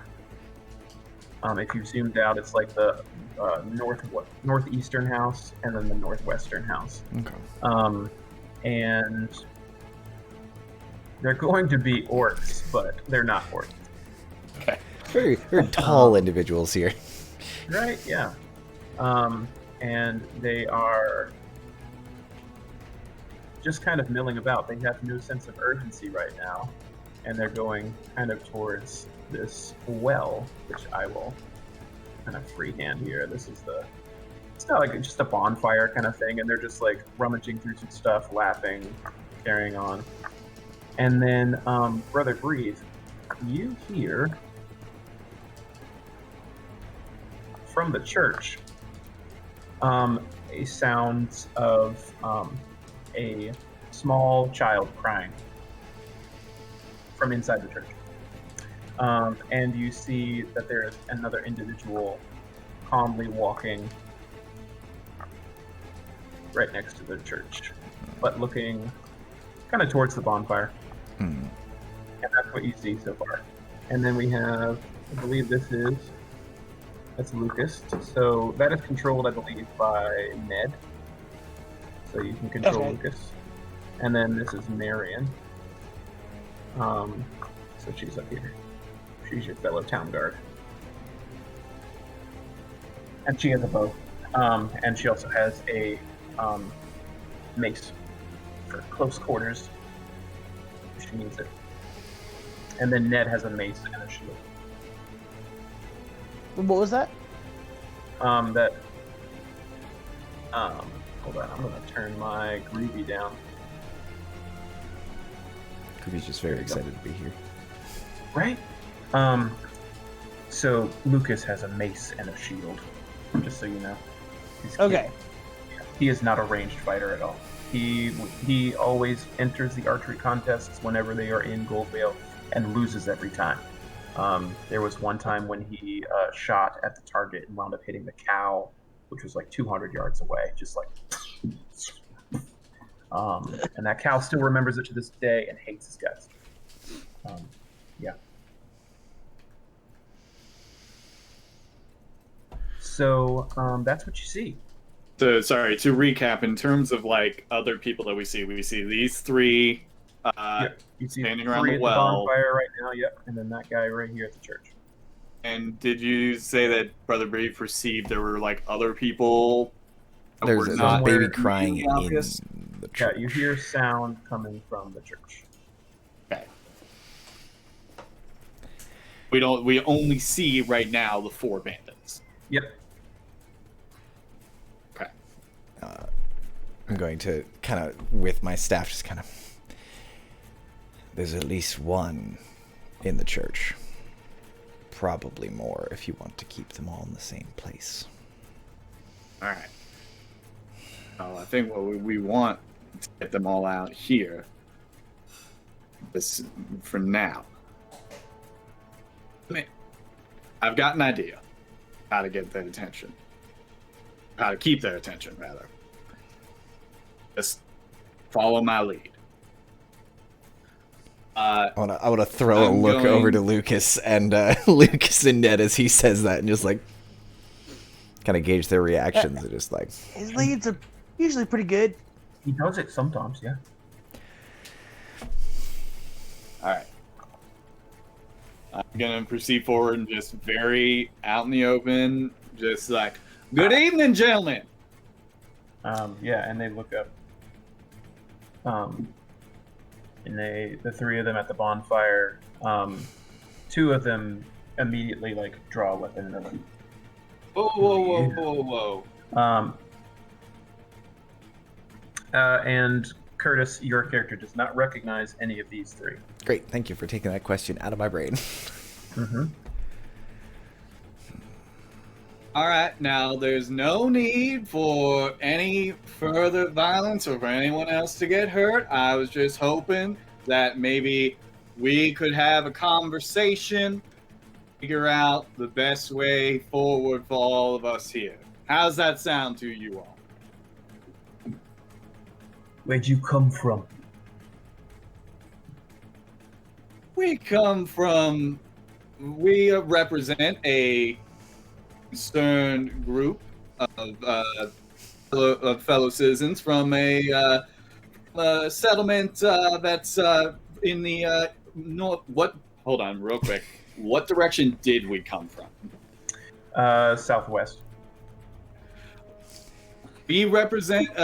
We're from a settlement to the east. Right. Settles up, and he kind of like murmurs over to the other one. He says, "Go ahead, get Big Dog out of here right now." And they, you see them. Give me a what is a sense? Sense, motive, perception now. Insight. Insight. Give me an insight check, all three of you. Let's say the two that are closest to you definitely are the ones that had drawn their weapons. They're very good artists. They're not perceiving towards you, or not going towards you, but they are spreading themselves. Okay. I got a 16 on insight. Okay. And then this guy is going this way when he says go get Big Dog, and he's going that way. And then this guy is standing here. Just kind of comes up a little bit. What did we get on our insight rolls? 16. Okay. And 9. And our brother Breathe. 25. All right. And yeah, and you've got Ned. You have Lucas whispering to you in your ear, and he says, "You know, I don't think they're interested in talking at all. I don't know. They don't seem like they're gonna be very friendly, Ned." Well, you just wait for what my signal, Lucas. All right. What's your signal? You just don't do anything till I do something. Oh, okay, that's good. Brother breathed next to you, like when he said Big Dog. Mm-hmm. Like you do hear his hands like tighten up on the staff a little bit on his walking stick, and you kind of hear the wood a little bit under his hands. Nice. So are we waiting? I'm gonna draw my crossbow if I can. Okay. And point it at this guy. Uh-huh. And say, we're gonna go get Big Dog. Why don't we just wait for the Big Dog then? None of us else go anywhere. He looks at you and just kind of stares at you. You definitely can see that he's a little unhinged. You can kind of see he has a little bit of a twitch. And he's like, "Yeah, all right. Yeah, we'll wait for Big Dog. We'll wait for Big Dog. Let's wait for Big Dog." He says, "You want to wait for Big Dog?" "Yeah, he said he's going to wait for Big Dog. Let's wait for Big Dog." And he starts to kind of like yip, like like that. You know what's funny is my finger here is a little twitchy itself. I want to calm down over there. Go ahead and roll intimidate on that. And this guy comes over. Bully this man. He's going around here. Oh, it's an 11. All right. And then he stops yipping and he laughs. And he's like, he says he's gonna shoot me. He says he's gonna shoot me. Shoot me then. Shoot me. And he just starts like just shouting. He's not running at you or anything like that. And then from over here in the corner, you see this guy coming out. And we'll have Woo! Just highlighted everything instead of pulling this guy out. This guy is not going to be this big. Don't freak out. Yeah, big dog, right? Yeah, and then he comes out, and you see from the shadows of this guy coming back, you see that someone a head taller than him is coming towards him as he walks out to the fire. And in that firelight, you see very large individual that Brother Breed immediately recognizes. And he stares at the party, lock eyes with Brother Breed. He says, "Hello again, old friend. Gave me quite a surprise last time I ran into you." And we're gonna cut to up here to our sneaky group. So this has happened where we've got these two bandits going up to the church. We had a little bit of an exchange, and then they came back out. And then you've definitely heard the yipping of the other bandits. Shoot me! Shoot me! So they're making quite a lot of noise as they're pulling some more attention towards this campfire. So what do you do quietly? Are there any windows on like the outside of the church, anywhere that we could get a vantage point of looking inside without going inside? Yes, there are. So there's like 3 tall windows along the side that you're closest to, over here, and then you can kind of see a little bit of the moonlight coming through the other side, so you can kind of see that there is barely any light in the church, enough to where you can see straight through into the eastern side of the church. When you pass by a window, you can kind of see right through. And you do see through that, as you're looking in, there are shadows of heads, but you can't quite get a clear vantage point from where you're standing. But roll a perception, just so you can see from that distance there. Ooh. Lightfall. Perception 24. Cool. So from where you are, you can definitely see like a bald head, somebody who looks like they're tied up, that is like leaning up against the window, and then they like get jostled away from the window, and then they like move away, and you can kind of see a little bit of some more figures in there, and then you also hear the sounds, like muffled sounds of a small child crying inside the church. And you can clearly hear Marion whispering, "Mothers of God, you've got them in the church." Can I get a rough idea of how many like standing that I could perceive as possible bandits inside, or is it too difficult to really make out? From your vantage point where you are 20 feet away from the window, you see a shadow of somebody who has like something on their back that looks like a sword walk by the window, and that's all you see. So you definitely see there's at least one assailant inside the building. I'm going to creep up a little closer to like this back window, Okay. like further back, kind of using some of the shadow from the tree line, to see if I can get a better view of maybe even like a back entrance, any kind of way to kind of sneak into this building without going through the front door. Okay. Yeah. So you are sneaking up, and then like looking through a window, you can see there's a small child like playing with a little wooden figurine, and she kind of just like looks up at you and just kind of blinks, and then does that, and then like keeps playing with her wooden little figurine. Like she's kind of see that she's just like trying to zone out. And then from your right side up towards the back of the church, you hear the wooden door, like a creaky wooden door, creak open very fast, like, and a priest rolls out from the back as he's being pushed, And then another gentleman pushing out, saying, "All right, I know you got the key. Where is it?" And the old man just falls, face plants into the mud. And he's where the bandit goes up to the priest.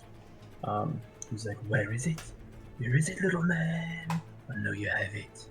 And his back is definitely turned turned away from you. I'll do a little copy paste here of our dead priest over there. But this priest fell that way. And then, just to give us a little bit of advantage. Okay. Fine. He'll be a little goblin. That's okay. But he came directly out of the doorway. I'm going to give him a very good turn. And he's going towards the priest. And it's picking him up and roughing him around. And the priest is like, "I don't know anything. Please stop."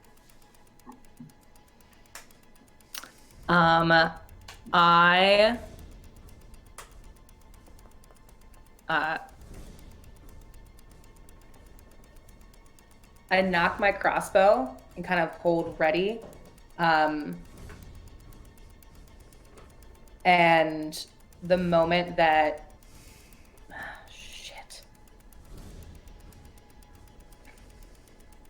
Yep, nope.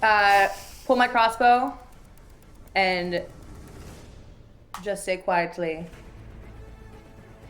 "I don't think that's a really great idea to injure someone who obviously is not going to help you. Put down your weapon. Quietly, you won't have to be hurt." And he is holding the old man and hears that. And looks up as you definitely see a dagger in his hand. And he's just holding it, not really at the priest, because he's just kind of guffawed at being held at crossbow point. And drops the priest and stands right as rain up to you. "All right, let's talk." You can talk. You're the only one inside. "No." Good to know. You're not the only one out here. No one needs to get hurt. We just want to take the rest of the villagers away. And keep the city. Keep it for yourselves. Just give us the hostages.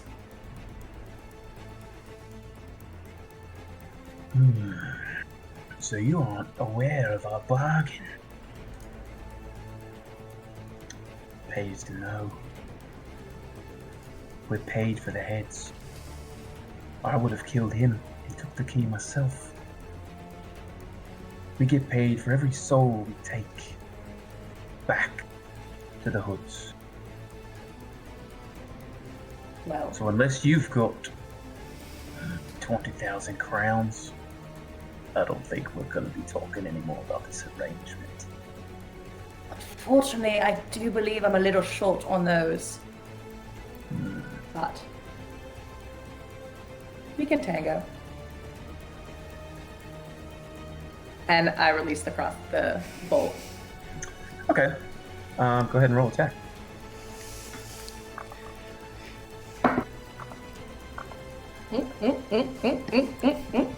More d6s, please.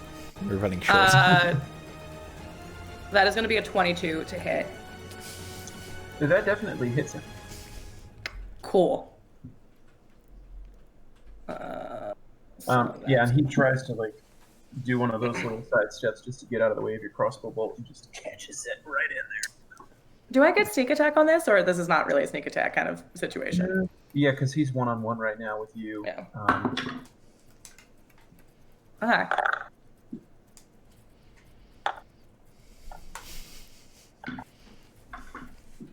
That is 9 points of damage. All right. So yeah, he takes it right to the chest. Oh, you gotta hit a little bit harder than that. And then another arrow comes up and catches him in the neck from Marion's short bow. And she gets her sneak attack for being a hunter. And she takes him for 8. And he starts gurgling blood. Tries to pull out the arrow, and he just falls to the ground. And Marion is kind of just like, oh, definitely, clearly know that she's never taken someone's life before. She's like, it's a little bit different than a deer, isn't it? Just a little. Just a little. I need to calm down, I need to breathe. He was not nice. He was not a nice man. No. Marion, he is just as bad as a grizzly bear. You did the right thing. I helped the priest up. Yeah, and Miko is definitely busying himself counting his buttons. Good there. And... 1, 2, 3, 4, 5. Just this little clicking. Yes. And let's cut back to our what are we going to call them? What is the Well, we're not the attack group anymore. I feel like that is bait. I think it's still the bait and switch. It's still the loud group and the quiet group so far.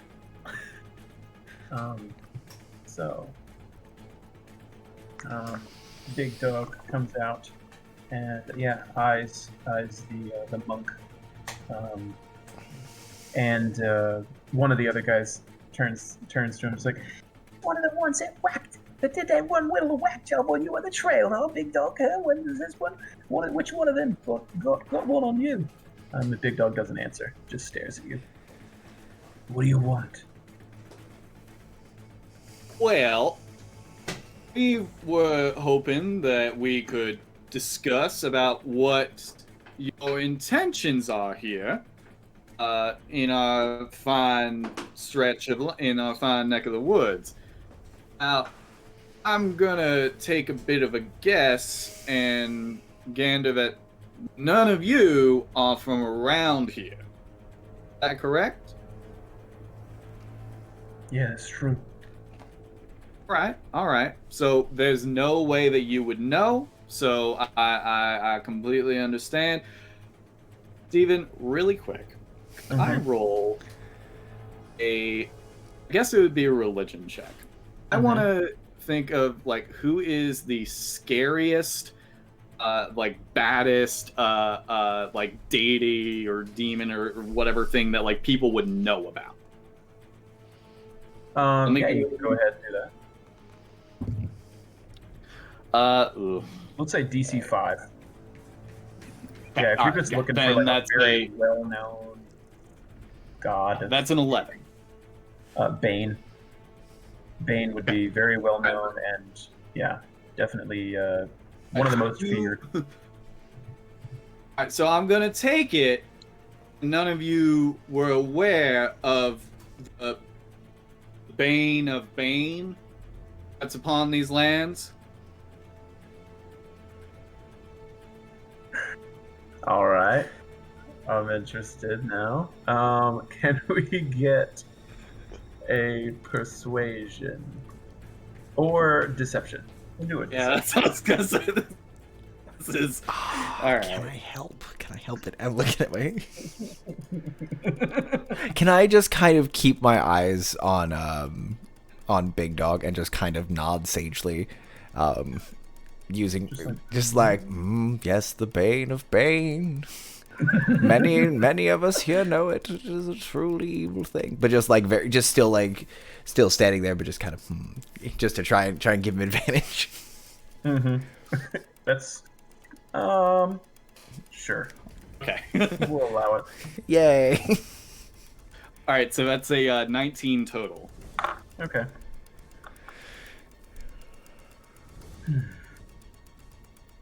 And Big Dog looks down at the fire and he says, "No, I'm not aware. I'm not aware of the Bane of Banes. I am aware when you give a starving dog meat, he's likely to be your friend. And when you give him the whole beast, He's likely to be hungry for more blood. See, me and my mates here, we ran company with the King's men out in the Crusades. Didn't much like that. So we came back, looking for more coin. An interesting party. Has definitely taken interest in me and my mates. See, we do a job, we do it well. All he's asked for are living people. I'm afraid, with you being living and all, we might have to take you too. Though, doesn't look like you're gonna go down without a fight with your trigger-happy friend over there. I'll be willing to suspect, though, you're not gonna let me finish my job here proper. So I think right now we've got a little bit of a stalemate of our own. Bane of Banes or not. The real question is, what's a pisspot like you gonna do if I come over and tip you over? You gonna make a little puddle and cry? Or you gonna stand up and fight?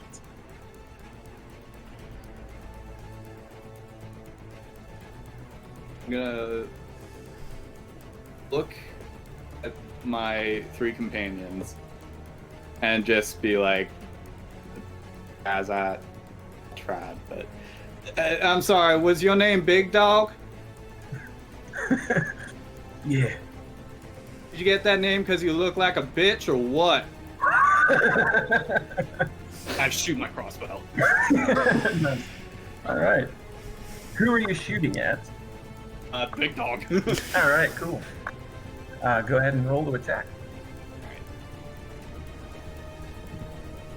That's a natural 20. Yes. Roll that to confirm, please. What's that? Isn't it roll? Is it roll to confirm crits on this game? That's normally how I do the. Oh no! If it's just a roll and a nat 20 and it's a crit, then that's fine with me. I'll allow it. Okay. So I'm just gonna roll double dice. Yep. Okay, so that is a total of 14 points of piercing damage. Nice. Yeah. Funk. Let me get my page out. There we go. So yeah, the crossbow comes whizzing over the campfire as one of the other guys is laughing. He's like, "Oh yeah, bitch!" And you see Big Dog take one right to the shoulder. Looks back at you. Hefts his great club. He's like, "All right then, let's fight." And our initiative, if we so keep it, we will keep our initiative, and then when it gets to Lila, we'll have you in the initiative order here for what you want to do. And our initiative order currently is. Don't we love some Hans Zimmer? Ned, then Simon. I'll give you that. That's a surprise. And then it's Ned, Simon, then the sneaky team, Lila and friends, and then Brother Breathe, and then enemy. Okay. Yeah. So Ned, you've just All seen right. Simon give a rousing speech about the Bane of Bane, and then saying "F it" and lobbed that crossbow bolt right at Big Dog's chest. I'm gonna go ahead, since I have my crossbow out too. I'll take a shot at Big Dog as well with my crossbow. Okay. That would be a 21 to hit. Okay. Yep, that hits. All right, and 9 damage. All right. So he takes the first one, he goes up to grab it, and then takes another one. Oh. Shoot. I'm sorry. I would like to use my goading attack maneuver. All right. Which says when I hit, I can expend a superiority die and add it to the damage. So that's an Nice. additional 4 damage. All right. And Big Dog has to make a wisdom saving throw. Or be really pissed at you. Pretty much, yeah. Take it personally. Nice. Okay. And what is the DC on that one? It's a DC 15. Okay. Yeah. All right. Yeah, he's gonna be just takes that one, takes a step back as he's about to take his step forward, and he gets really pissed off about all this. And the guy laughing right next to him about being called a bitch, he like uses his reaction to just like deck him, and then and comes right towards you. Cool. So he has disadvantage on all attacks against anyone other than me. Nice. And then I'm gonna take the rest of my action just to take a step in front of Simon. All right. I don't have a ruler, so there's good.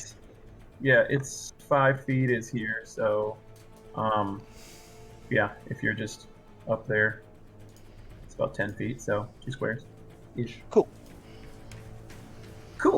And then you have Lucas as well. What do you want to do with him? He has the mason. Lucas. Cool. So Lucas too will just sort of take a step and get to the other side of Simon. Cool. Yeah, and he says "Fuck up" in a cute little town guardy voice. And now we are to Simon, I think. Yep. Yeah, I'm just. And then Lala's next. I would like to take another shot at Big Dog, please. And that is using your move to reload the crossbow and then shooting it? Sure, yeah. Okay. Unless it's a heavy crossbow, then that I believe takes a full round, if I'm mistaken. Crossbow. Okay, then yeah, it's like, and then pop. Cool. That is a 21 to hit. Yeah, that hits. Okay. So he will take 7 points of piercing damage. I believe. I'll just move back and over here a little bit. Cool. Yeah, and he takes another one right to the stomach, and you can tell he coughs up a little bit of blood, and he's just gurgling and really mad, and just keeps trucking. But definitely blood is coming from his mouth, and he is just frothing to charge you as he takes another step. After these 3 shots to him, and then we have Lila and friends. So I look at the priest and tell him, run, get out of here. And I try to go through the door and sneak around to see where inside the church, Okay. where the closest assailant might be. All right. Let's do something real quick. That's about as big as that. And then I'm gonna go in here and oops. And we will go back into this guy. And that will be our new church. Oh, move. There we go. I'll get rid of him. So inside the church, it's mostly one room that you can see other than this back. In the back area, you are, there's like a small little side area where priests would like get ready and put on their robes and things. There's some like wine decanters back here, some like candles and things like that. And everything is kind of in disarray. And then as you come in, you're definitely hit with this like wave of warmth. Like definitely like this is a room filled with lots of people. And you can kind of see from the moonlight coming in from the windows that this church is filled with people. And you roll me a perception check. Ooh, 20. Nice. Total 26. You definitely hear, and you see a robed figure standing, his back facing towards you, but he's facing towards the congregation, with his hands held high, and he is praying, and he says, "O Master of the Emerald Eye, I bring you more followers, the souls of the unwanted, the souls of the unwilling, chains to your service. Take them now into your service." And you see there is only one other bandit in the room, and you smell a strong scent that you recognize as pitch from the well. You are immediately like, this must be like their calling card. They like to burn people. And you see that everyone is like, they're bound or they are just shoved into the pews. You definitely do get a count. It's around 24 to 36 people. And they're beaten, bloodied. It looks like they put up a little bit of a fight here. These are mostly young men, strapping, or like older looking farmer dudes. And then like the priest and some other shop owners, people that kind of stayed behind to try to put up a good fight. And they are all just sitting and very terrified about what might be coming. And the whole floor in the middle of the room is covered in pitch. They are not. The villagers are not. But the whole floor in the middle is covered in pitch. So let me do a little bit of freehand. So we'll say right down the middle is just a big old glob of it. And you'll have Shrinky Dinky. Is looking this way, and that is there. And we'll pick this guy. I'm not going to draw all the villagers, but just know that there are also 3 dozen villagers. Immersion. What about my immersion?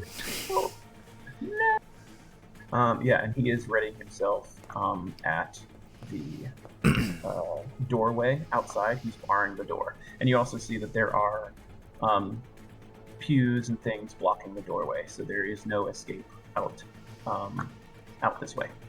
Okay. Really, the only escape you have is the one that you came in. And I'll say that Marion is over here, and Miko is kind of by the woodlands area over here. Perfect. Okie dokie.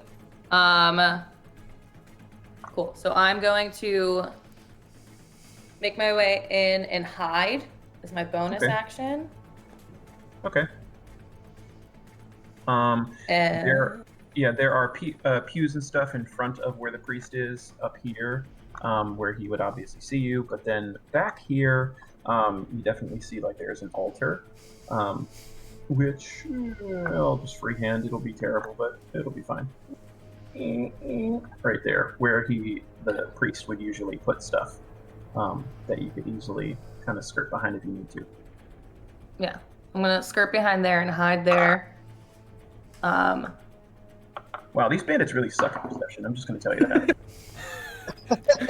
They're busy doing dark ritual literally things. The only one that can see you is the one that's literally facing towards the church right now, but it's dimly lit. There's no lights other than the one torch he's holding, ready to light the pitch on fire. So the bandit is the one holding the torch right now. Okay.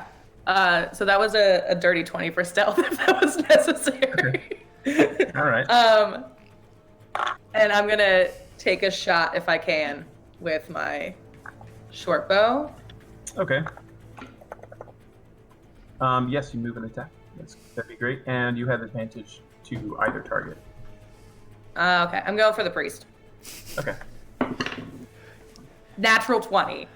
Nice. I love that. Fuck yeah! Guys, there's a natural one, the first one. Thank God I have advantage. I love it. I love it. Dear. Okay, so that's 3d6. Right? Is that my sneak attack? Yes. Yeah. All right. Are you doubling so that for the crit? Yeah, so technically 6, but I roll and then double. 6, 8, plus 5 is 13, doubled to 26. Plus 4 is 30 points of damage. And then, would you say that the bandit is about 30 feet away? Let's put the ruler, but he probably is right at 30 feet. So let's see. 30 feet away from you? He is 36 feet away from you. From the creature. And... so from the priest. Oh, yeah. Yeah, he's exactly 30 feet. Awesome. So as I shoot with the sneak attack at the priest, you see as these specters kind of come and start clawing at the bandit, as well as I'm going to use Wails of the Grave, which is a phantom rogue feature for an extra d6 of necrotic damage. And that's going to be an extra 3 points of necrotic to the bandit. So did you attack the priest or or did you do both? Both. Oh, okay, cool. All right. Yeah. So the priest, he has, you definitely taken 98% of his health. So he is rolling right now to see if he's standing. He fell flat on his effing face from an arrow to the back.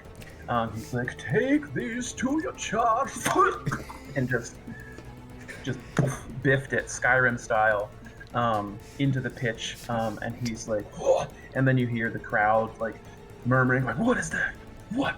And then a couple of them like trying to like already taking their hands out of their binds. Like, we gotta get out of here. And the bandit being like, as these spectral ghost hands coming out to claw at him. So yeah. Does he do a DC for fear at all or anything like that? No. Okay, cool. Not for this one. Not for this one. Yeah, I'm gonna just say he holds himself together though. I made him roll anyway. He holds himself together, and he's looking at you as the ghosts subside, and okay. He doesn't see you because he doesn't beat your stealth. And he has the torch, and he's like, "Where are you? I'll light this whole thing aflame. Come out!" And that is likely just going to be his turn, as we have Brother Breathe. Because he's going to be, he's after Brother Breathe anyway. Okay. So, do any of the gentlemen, other than Big Dog, have anything ranged or anything like that? They're just all no, most of them, they're just melee fighters, and you see one of them with a shorter spear that he possibly could throw if he wanted it to, but it's the only one he's got, so he probably will not. Okay. How far am I away from Big Dog? From Big Dog, total speed 50. Perfect. So everyone has moved up ahead of me, but you see Brother Brew just kind of pull up the screech owl mask that he uses when he's tending to people and just like slowly slides it over his face, and there's a streak of white running past you. So I'm going to spend a key point so I can use my dash as a bonus action. And my movement. Like backing up, shooting like, "Hey, Brother Brave, just back up at what the?" I move 10 feet a second, and I'm going to get right up in his face, with my staff, and I'm going to thump this man. And I think Stunning Strike is special, so great. I get to hit him twice with my stick. Okay. So first swing is that's a 17 on the die. That's a 24 on the first swing. That hits. Do you want me to do the second attack while we're here? Yeah, go ahead. And that is a 19 on the second. That one will miss. Okay. So there's this streak of white, and this staff comes up and catches him kind of in the face. So D8 plus 4. That is 11 bludgeoning. Okay. And I will spend another key point. And he will have to make a con save of 14 or be stunned until my next turn. He succeeds. Okay. So, yeah, I've zoomed my way in there with this owl mask and just cracked him across the face with the butt of my walking stick. Standing very near the bonfire in kind of the detritus that everyone is... Yeah, I'm just, like, old man, he's just like, and it leaps, like, over top of the bonfire, slow-mo, screech owl looking thing, comes down, and gets that first hit, lands it, and he's hearing it in his head and, like, loses a tooth. And then sidesteps the other one as he's, like, just wobbly right now with 3 arrows sticking out of his chest.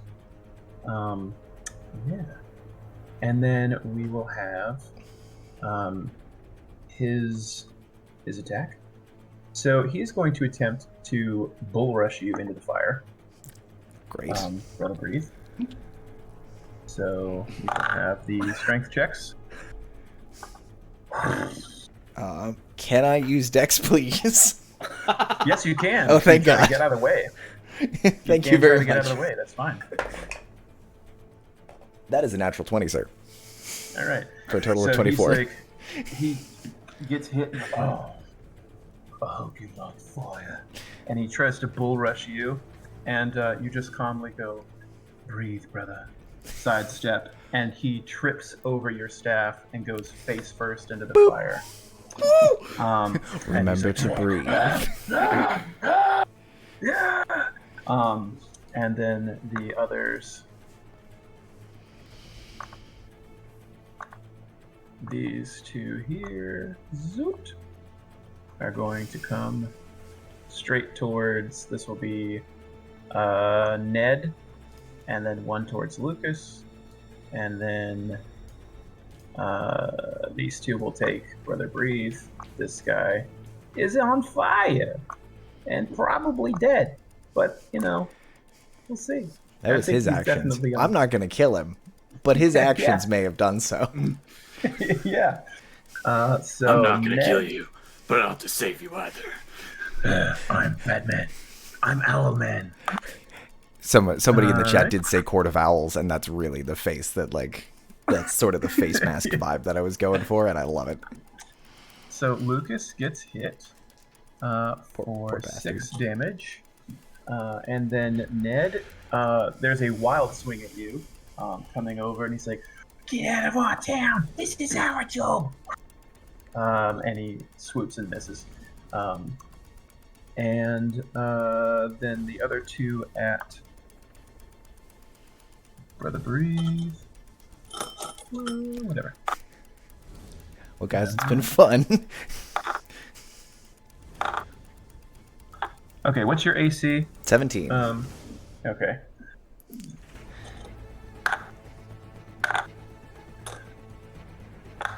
You take 11 from 2 separate hits. Okay.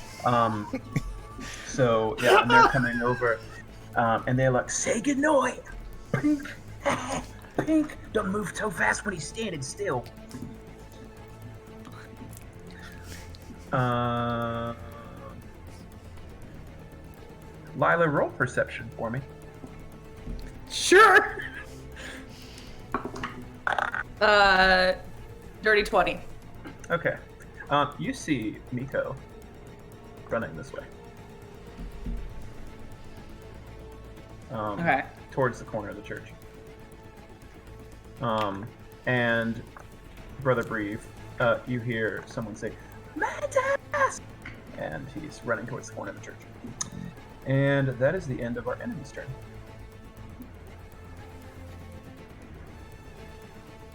It is now top, and it is now Ned, I believe. Yep. All right.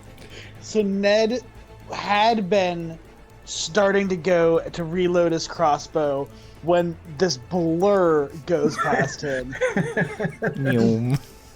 And now Big Dog is in the fire, and the old man has been hit. So I will ignore the dude right next to me here. I'll take an opportunity attack if I have to. And I want to get right over next to Brother Breathe. He must be drunk because he just rolled a 2, so he's just like, "Oh, where'd you go?" And I will make an attack against the guy on the right here. Okay. That guy. Mm-hmm. Now I'm proficient with improvised weapons. I love it. I volunteer. Can I, as part of my attack action, huck my bolted crossbow at him, like just, and then follow it up with a punch? Yes. Cool. Absolutely. Absolutely. So this is the crossbow. That is a 19 to hit. Okay. I will say, because that beats it, I will say he takes no damage from it, but you get an advantage on this hit for your punch, because he's like, "What?" Okay, fair enough. Yeah. And then for the punch... Well, it's improvised weapon. Go ahead and give me a d4 for that, plus your strength. Okay. We'll do it. You just huck that thing. That's a 5 damage. Okay. All right, yeah. He gets clocked in the face. What was that? You're supposed to load it with an arrow! Okay, and then the punch to follow it up. Do I still get advantage on that, or no advantage? Because No, yeah, you definitely get advantage on that. He's distracted heavily. The punch is an 18. All right. Yes, that hits. Cool. So that does... I don't have my shield equipped. So it does a d8. So that is 6 damage. All right. Yeah. So he gets hit first, and he's like, and then you just clock him, and he's like, "Lights out," and falls down on the grass, just lights out, just knocked out. Definitely he's not seeing anything, not smelling anything, not saying anything. Cool. And now it is Simon's turn. Oh, unless you have quick, something like a reaction bonus. So I'm not within melee range of the other guys, am I? Just from the positioning here? No, he would have to like bull rush through Brother Breathe right now. Gotcha. All right, then yeah, I don't have anything else. Okay, cool. So yeah, then it's Simon. Cool. Yeah, again, seeing Brother Breathe go, but then also seeing him take 2 hits, I'm like, all right, he is an old man. He can move quick, but he's an old man. So is Big Dog alive? He is on fire and bloodied. And this is a bonfire, so he could be alive right now. But he's not going to be feeling very well. If he's doing anything, he's probably crawling out of the fire and puking up blood. Then in that case, I am going to shoot this one to the north of, of Brother Breathe here. Cool. That is a 16. That hits. Okay. So he is going to take... Ooh, nice. 10 points of piercing damage. All right. And he is going to stagger back as he takes that shot. And right there in the chest. And all the wind gets knocked out of him. And he coughs a little bit of blood. All right, I kind of want to follow up like, come on, get some! as a way to these remaining bandits to draw attention away from the old man and to myself. Okay. Give me.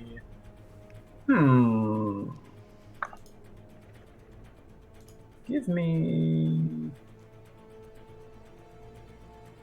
intimidation. Man, rolling a lot of. Okay, I'm rolling. Got a 16. Rolling a lot of 11s tonight. We've got one. The guy that was heading towards Lucas, who was originally Ned's target, he turns towards you. Takes that step. And he's about to draw iron on you. Lila and friends. So you have the one enemy who's looking out into the darkness, and he has the torch in hand, ready to drop it. Roll an insight.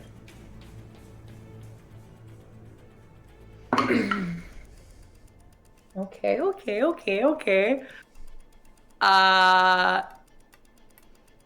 Natural 14 plus 6, so dirty 20. Okay. So you have borrowed time right now. The rest of the people in this church are not weak individuals. They are the town's, like, the people that stayed behind to put up a fight. They've been itching to get out of their binds, and when they see that this priest just got shot from behind, this guy has been doing things that has been terrifying them, maybe even doing some magic and things, so they might have thought that this guy was in control.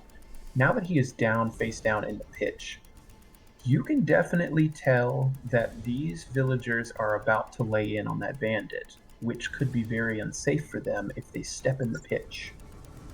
So you have a very split-second decision to make. If you shoot this bandit and he falls forward, he could also fall in the pitch and the church would be on fire. What do you do?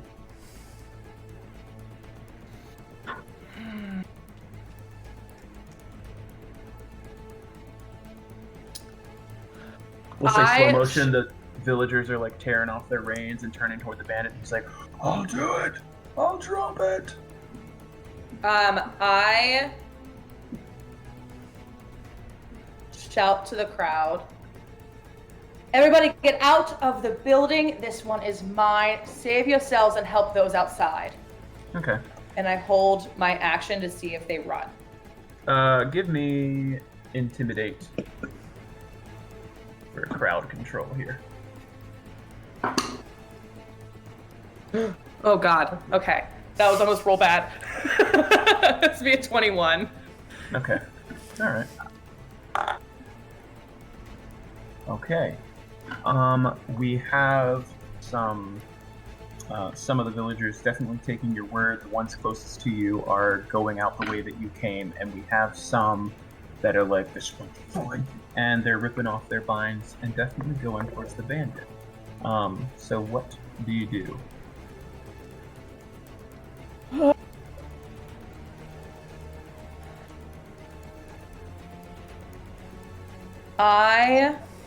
Well, that's gonna go bad, but that's probably what I do. I bamf out my ASMR wings. So you see as this glowing black and purple with like hints of gold wings come out of my back. Okay. And I fly directly towards the bandit to try and wrestle the torch out of his hand. Okay. Cool. Yeah, you definitely can make distance. That is. Yeah, like, it's 60 feet. Yeah, you're 30. You're like 30 feet from him, 35. So you could just right over to him. And that is. So your action. What do you do? Grapple. Hold on to torch.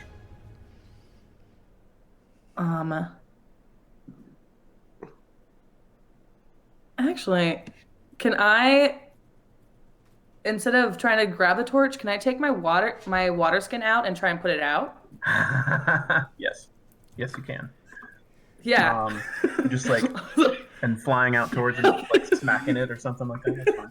That's gotta Very much scare so. the shit out of that guy. This black and purple angel winged person, and all of a sudden his torch goes out. I'm just staying in the dark with him. Yeah, let's give it some style points, shall we? So the angel wings are intimidating enough. The villagers are also very intimidating. You fly over to him, and he's like, whoa. And you're able, literally, to set gingerly down to him. And take your water skin and go... and stare at him. That is your move, and you've only really done talking, so what is your action? Let me see. Oh, the wings was my action. That was the action. Oh, right. Yeah. Taking it. Okay, cool. So, yeah, there you go. And it's... Can I finish the 60 feet of movement to get outside, or is the door completely blocked? The door behind him is completely blocked. It is like pews and stuff. You would have to go back the way you came, which you could. You might incur an attack of opportunity to like back up if you wanted to fly backwards. That's fine. I'll do it. Okay. I'll chance it. The villagers will descend upon him. I know for a fact. Yeah. What is your AC? 15. Okay. He is going to attack you with the torch because he doesn't have a weapon pulled out right now. And you take 3 points of damage from. He's like, oh. And then the rest of the villagers just like let him have it. He's like, oh, no, get off of me! Ah, ah, ah! And they're just like pummeling him and kicking him into the dirt. The only thing scarier than the spectral arms is the actual arms of the people in the village. Yeah, right? And Brother Breathe.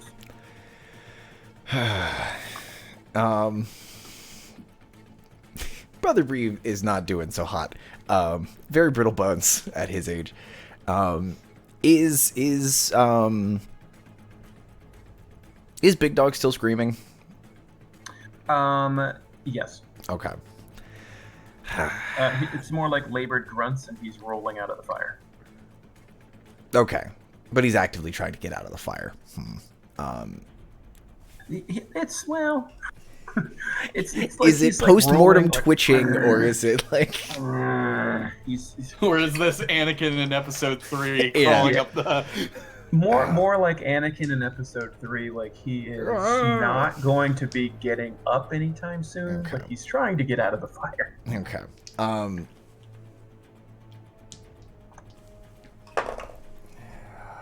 Okay. So there's a moment he's got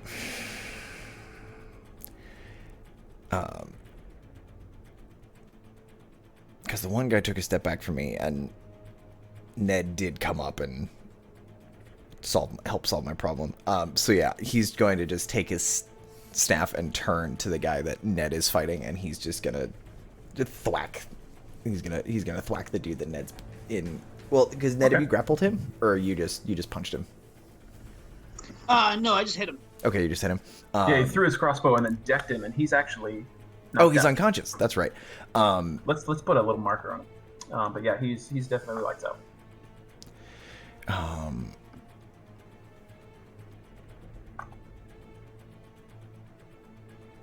Can I? What weapons did he have? His weapons. That was a falchion. Okay. So not something I can throw. That's fine. It's a heavy, yeah. He's pretty heavy to do. Then I'll move up to this gentleman here in the north, and I'll just close the gap. Not moving nearly as swiftly, but in that same kind of tired old man pose. But it's one of those things where he's moving smoothly. So even though it looks like he's moving slow, he covers a decent amount of ground. Okay. And then once I'm in range, I'm going to attempt to thwack this man yet again. Let's see.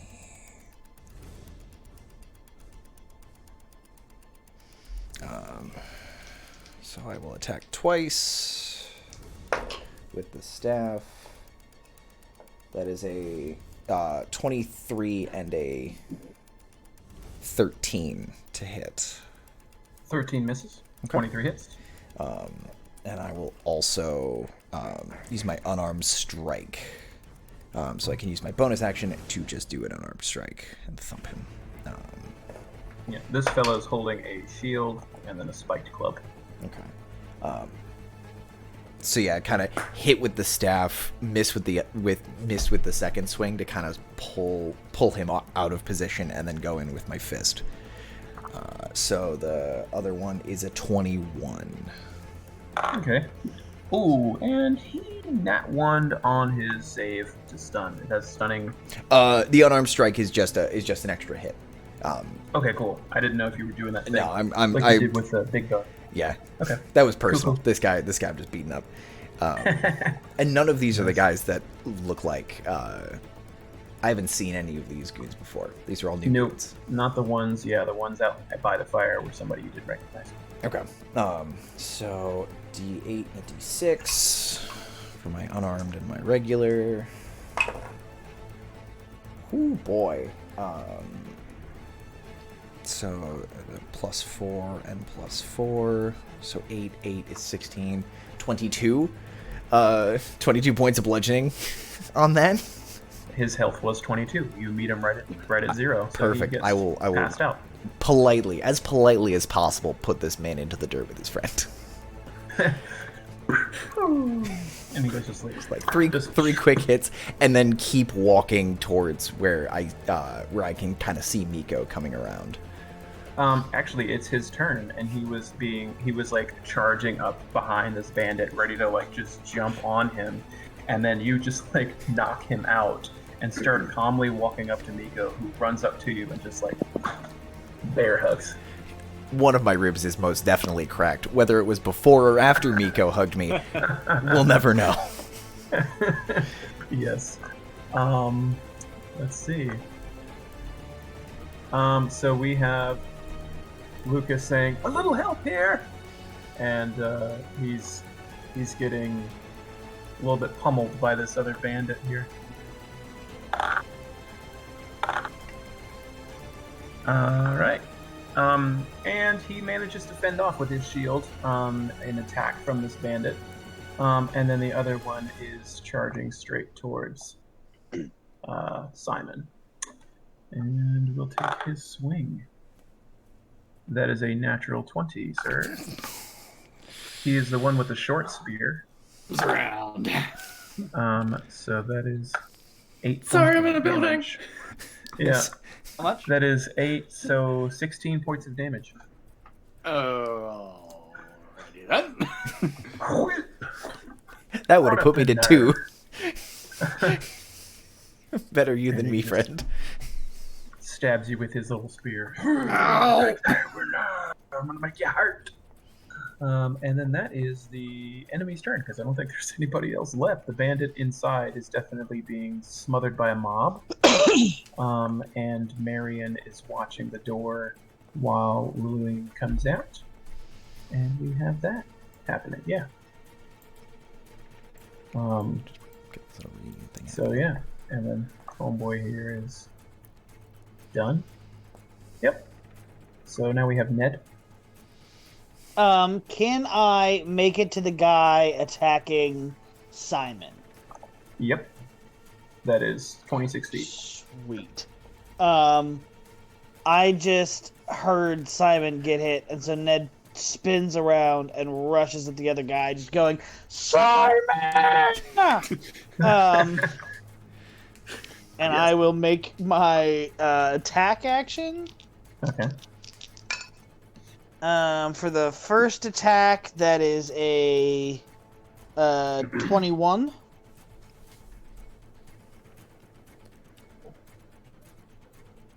That hits. And then the second attack is a unnatural 20. That also hits. Cool. So the first hit is 10 damage. Okay. And the second one is another 10 damage. He previously had damage on him, so he dies. So you just slicing through the middle, and he turns around, and you just bury it right into his neck, and he falls right at your feet. So That's one dead. Ow! Homeboy dead. And I think there's a big X that I can put on him. Yeah, there it is. And then Simon. So the only one that is still up right now that we see is the one attacking Lucas. So I will just stagger over a few steps and shoot him with my crossbow. All right. That is a dirty 20. That hits. Okay. For 8 points of damage. All right.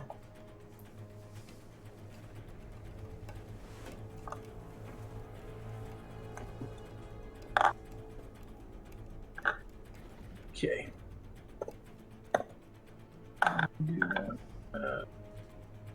Okay. Yeah, he's still standing, but now he is definitely injured. He takes that bolt, staggers back a little bit, giving our friend time to swing. Ooh, Lucas got a nat 20.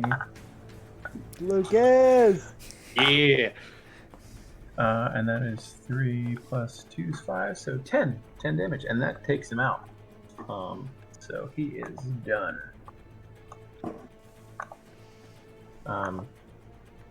He staggers back a little bit, and Lucas is able to get his mace and just crack him right across the face, and he just flops down on the ground. And he so falls. And things go quiet, and you start to see villagers pile out of the church.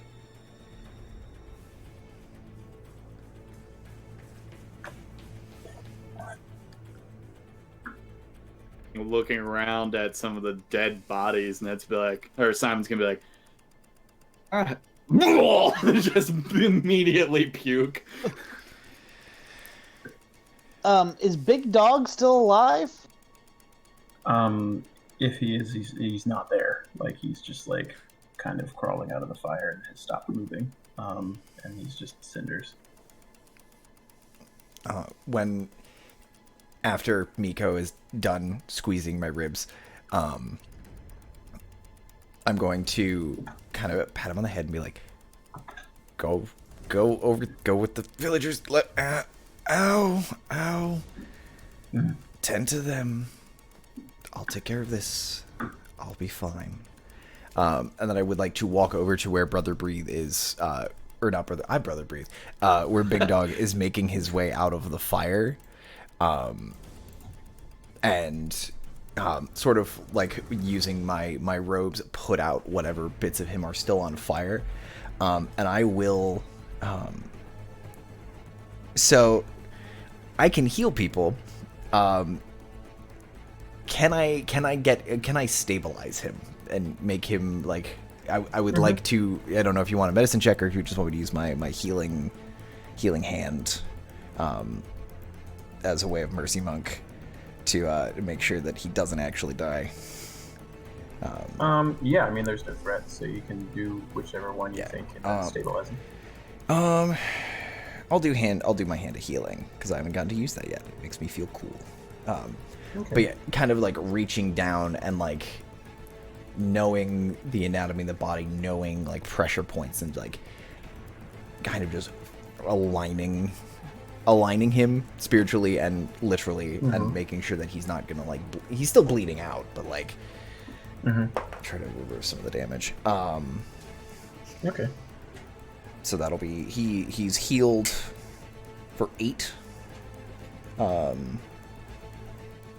And if he does start looking a little uppity, like he's kind of regaining consciousness, I will just punch him in the face back to 0. I want him alive, but I want him unconscious. Okay, yeah. He comes up, he wakes up, looks straight at you, and says, "I can't quite get a figure on you." And then Yeah, just like the expressionless owl eyes just staring down at him, and then just this fist just clocks him right in the middle of the head, and he drops. Nice. And then I want to take one of his buttons, and All right. just like pull one of his buttons and pocket it for later. Nice. Yeah. And then I will think make my that way is over a. south. I think that is a beautiful spot to end it. Kind of like when I like Punch the credits, camera. right? The camera goes black. Yeah. Yeah. So yeah. Cool. Very good. Very good. That was Cool. that was a good time. What a good combat. What a good fight. That was nice. That was- So So dope. are we out? Are we out of the thing? No, we're not out of the Whatever thing it is. yet. But our We next say our game. goodbyes and stuff. Yeah, we do it. We do the goodbyes. We wave to the camera and the invisible audience as if there are hundreds of people watching, as opposed to like 12, maybe. Nice. The next one I think is the 6th. 12 people. Yeah, May the 6th. Yeah. Mm-hmm. That'll be fun. I've just gotten my second COVID vaccination, so I might just pass out Nice. halfway through the game. Yay. Pedialyte. Drink Pedialyte. Yeah. I swear to God, like 2 days beforehand, 2 days after, It's I just had Alright. no reaction and just was chugging it's water. just like drinking at IUP again. It's fine. Yeah. Yeah. Hey. So Exactly. uh, You're preparing for homecoming and IU patties. That is. Yeah. Well, I've got to handle. We've got a missing chick apparently, so I gotta go try to Oh, find that no. guy. so But very good game, very cool combat. Loved it, and absolutely loved the little torch moment. That was. And as always, the music lined up right at that pivotal moment. which made it a silence. critical Oh, it's so decision. good. Flew across. Anywho, Um, bye internet. Bye. Bye. See you in 2 weeks. Yeah, when we wave until it's over, right? We just do that.